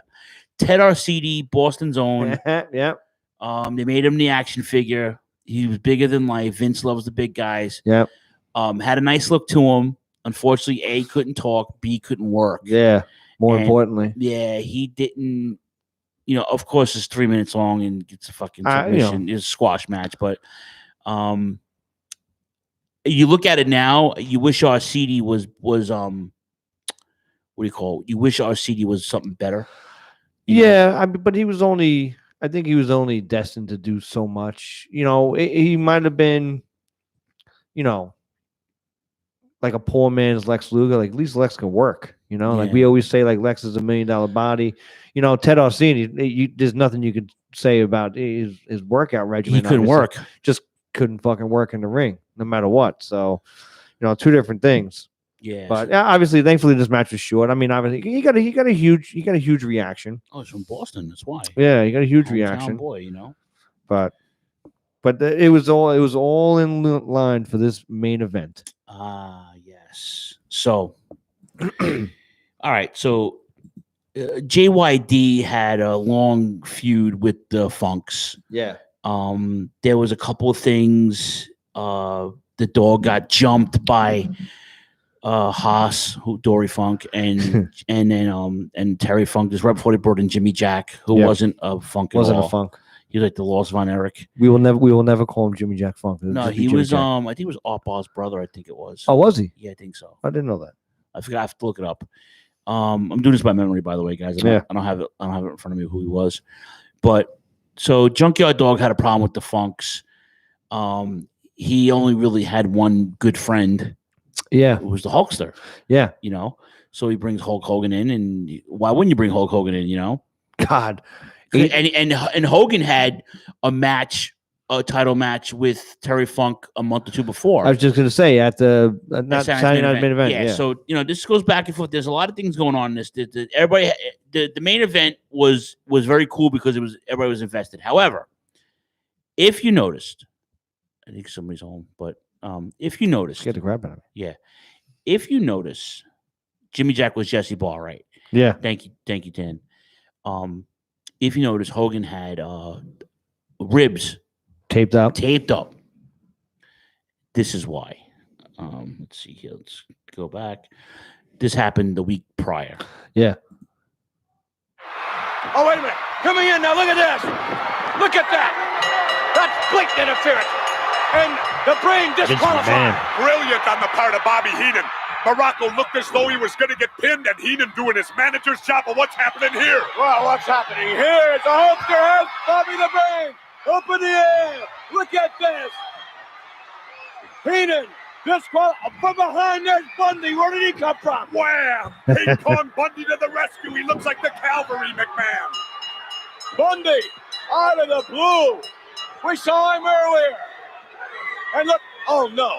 Double team coming up. Look, Morocco holding onto the Hulkster's arms. Morocco's got the champion held against the. I love it. I love it. The avalanche. Heenan giving instructions in there. And here comes. Oh, no. The referee through the ropes. Right at the Hulkster. Another avalanche. This is brutal, McMahon. Look at Bundy. He's just measuring him off. He's measuring Hogan off. Morocco holding onto the arms. The Hulkster has limp, but Morocco holds him up. But now the Hulkster down on the canvas. And he is hurt. What'd he say? He said, there's your champion, McMahon. Well, look, I think, Jesse, I've never seen a Hulkster in this state before. He looks unconscious. Look what Morocco's doing. I believe you're right. I believe he is unconscious. Oh, wait. Oh, no. Bundy with yet another avalanche. And Heenan giving instruction on Rocco to turn him over. Oh, no. This is... I've never seen anything quite like this before. Yes, you have. Champion Hulk Hogan, totally unconscious. Here come the Bulldogs. A number of wrestlers coming in now to Here comes help the Tito. Hulkster, but it looks Tito? like it's definitely too late. Chico. He's not even moving. No, it's Pedro Morales. I'm He's sorry. definitely unconscious, McMahon. He's definitely empty. I think there's a doctor in the ring also. No, that's Pedro Morales. So that's what happened. That's why you guys all see the taped ribs. Yeah. And like you said, like, you know, he's you know, started off the match, but man, how over is JYD too? At the, you know, oh dude, even yeah. in the Northeast, like, dude, like that's the first thing that comes to mind. You just hear this crowd reaction, and yeah, and how crazy is fucking Terry Funk? Oh, dude. just love dude. Does anybody love being a heel more than Terry Funk? I don't think so. He just relishes. I don't in think it. so. This is a fun match. It was a fucking great fun match because yes. and that was the only kind of way to put it, is it was fun. Like, Funk is just bumping everywhere, just getting hit from all angles, slamming, you know, body slams galore, you know, and like I said, I mean, and it's funny because, like you said, Dory Funk at this point is in the business for what, 20 years? You know, like, they were both in it for 20 years. Bro. You know, they were two former world champions. You know, and it's just funny to think about, like, the longevity that they had, obviously, but you know, and the fact that they were heels here, you know. Yeah, of course. Dory, you know, he's got the, you know, personality of a fucking wet mop, but you know, but it'll twist you exactly 7 days to Sunday. Yeah, exactly. He's one of the best technical wrestlers on the planet. To this day, in his 80s, he still fucking has a dojo. Yeah, you know, he still teaches. Like I said, it was like the great, what do they call that? The, you know, garnish or sprinkles or what have you. Like, you know, you put on top of everything. Like, it was a great way to end on a high note. You know. Yeah. So like I said, Hogan has the tape ribs because of Bundy jumping him. This sets up WrestleMania 2, obviously. One of the best Hulk Hogan matches ever. Yeah. This match went 11 minutes, 32 seconds. So Hogan fires at one point, fires back. He gives the hot tag to the dog. A big clothesline to Terry Funk, but he avoids a diving headbutt, tags the Hoss. He drills JYD with 7 like lifters, you know. Yeah. JYD hits a desperate back suplex on Terry Funk. Tries to headbutt JYD again. Which proves futile to him. Hey, buddy. Sneak preview. What's up? Say hello to everybody. Look who's here. Hey. Next week, Chops come back. Next week. Chopster. Good show, guys. Sorry. We're almost done. We're almost done. See you later. All right, he's back from his expedition. Yep. Anyway, he so now he gives the hot tag to Hulkster. Too bad Hoss Funk attacks the ribs from behind. Yeah. Terry chokes Hogan with some wrist tape, which is, you know, the false Classic, tag, like the classic false tag spot to JYD. J comes in anyway. He flips Jimmy Hart into the ring while the ref is arguing with them. Terry hangs fucking JYD with a bull rope. And this is the best part. So now the ref don't see this, right? He's hanging literally lynching Junkyard Dog with a bull rope. Hogan comes in with a fucking fierce clothesline, knocks Terry Funk out for the 1, 2, 3. Huge pop, untouchable, like a wild. It's a really good match. It was like I said, especially. I mean, how often? Well, you're never really going to find a too much of a clunker of Hogan in the 80s, but you could put two monster, baby faces together, fucking JYD and Hogan, man. Dude, like I like for me the finish though. Yeah. The fact that you're lynching Junkyard Dog. Yeah, well, and that's... Hogan out of nowhere, like with a massive clothesline and knocks Funk out, that like a lariat, that for me, I'm like, that's cool. Yeah. And I'm not a Hulk Hogan guy at all. Yeah, you but guys, it was... You guys don't know that. Like you said, it was good. That's how you know WWF was just really starting to fire. That crowd was electric, and you're talking 2 hours in. We don't know what dark matches they had there. It might have been 2.5 hours in. Like these guys, 2 hours into the show, still fucking electric on top, slamming the ground.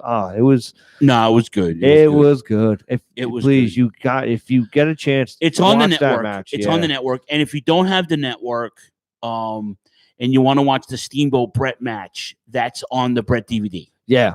The Bret Hart DVD, which is a really good DVD as well if you're a Bret Hart guy. But I would go out of my way to see the Brett Steamboat actually match. Watch this, and then now I'm gonna go home and watch WrestleMania 2. It was funny. I was just thinking. I was gonna mention it. Come on, dude. Maybe we should do a throw. Oh, you did a throwback of WrestleMania 2 already? We can revisit it again. Yeah. Well, I definitely want to watch it anyway. We can do WrestleMania 2 if we wanted to. We can do a retrospective on WrestleMania 2. It's my favorite. We can again. I know we did some of these cards before, but Jay's never done them before. So if we do it again through, what I'm saying, we could revisit it. Yeah. We can get Jay's up. We can do WrestleMania 2 if you wanted to. Eventually. But I haven't seen WrestleMania 2 probably 25 years since I rented it from D&L Video. It's Ozzy, man. Yeah. The British Bulldogs forever. Hello. But Forever. man, this was good. It's as soon as you said it, I looked at the card. I'm like, oh, I'm in. Oh, I am, man. Yeah, now you got to watch the whole Saturday main event, though. That's what I get. Hogan gets... So Morocco fights Hogan for the title. Yeah. Right? Okay. But Mr. Fuji's sick.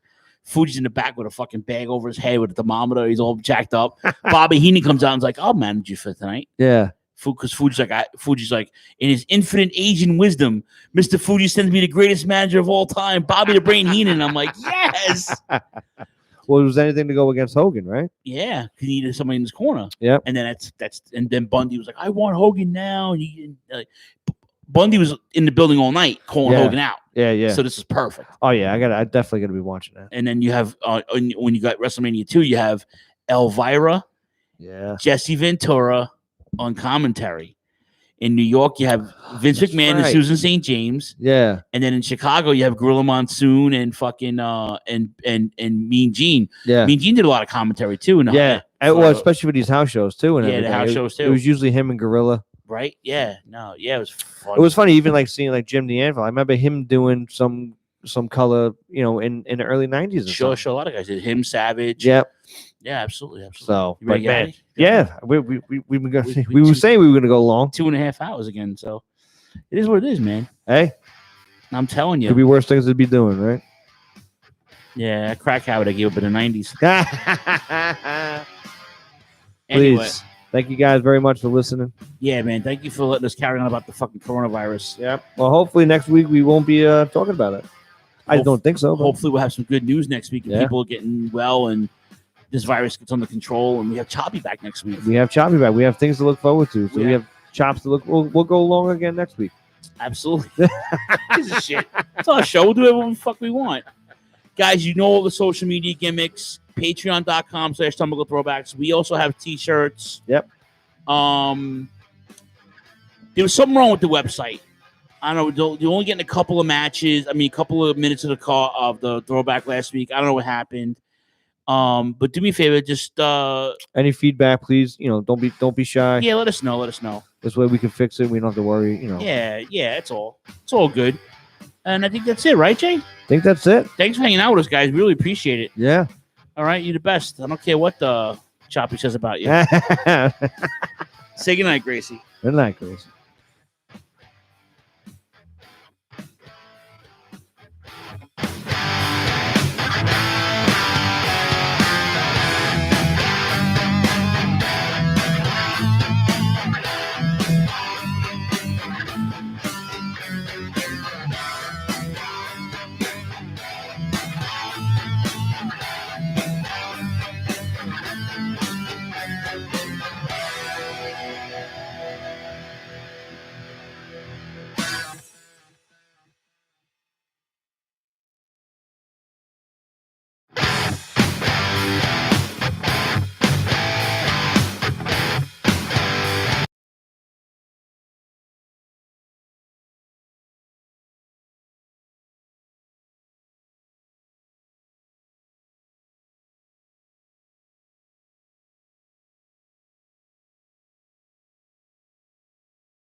Let me find your shit, because not to be rang. Jay's got the bell. Jay, you drink.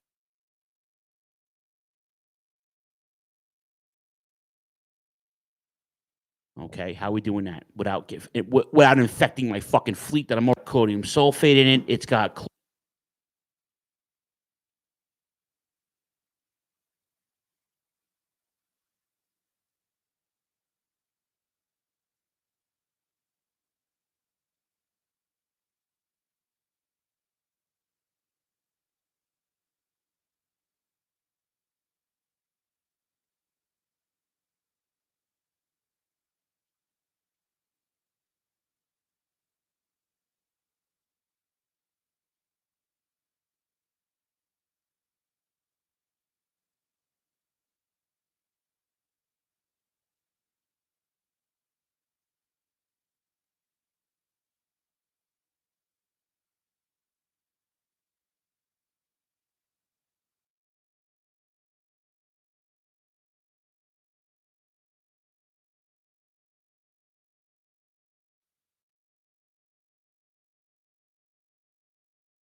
I thought so too, but I don't see it on here. Hold on, let me. Yeah, very skinny Tom Pritchard. But it's 80s. It's like he's appealing. They're trying to, get the young girls and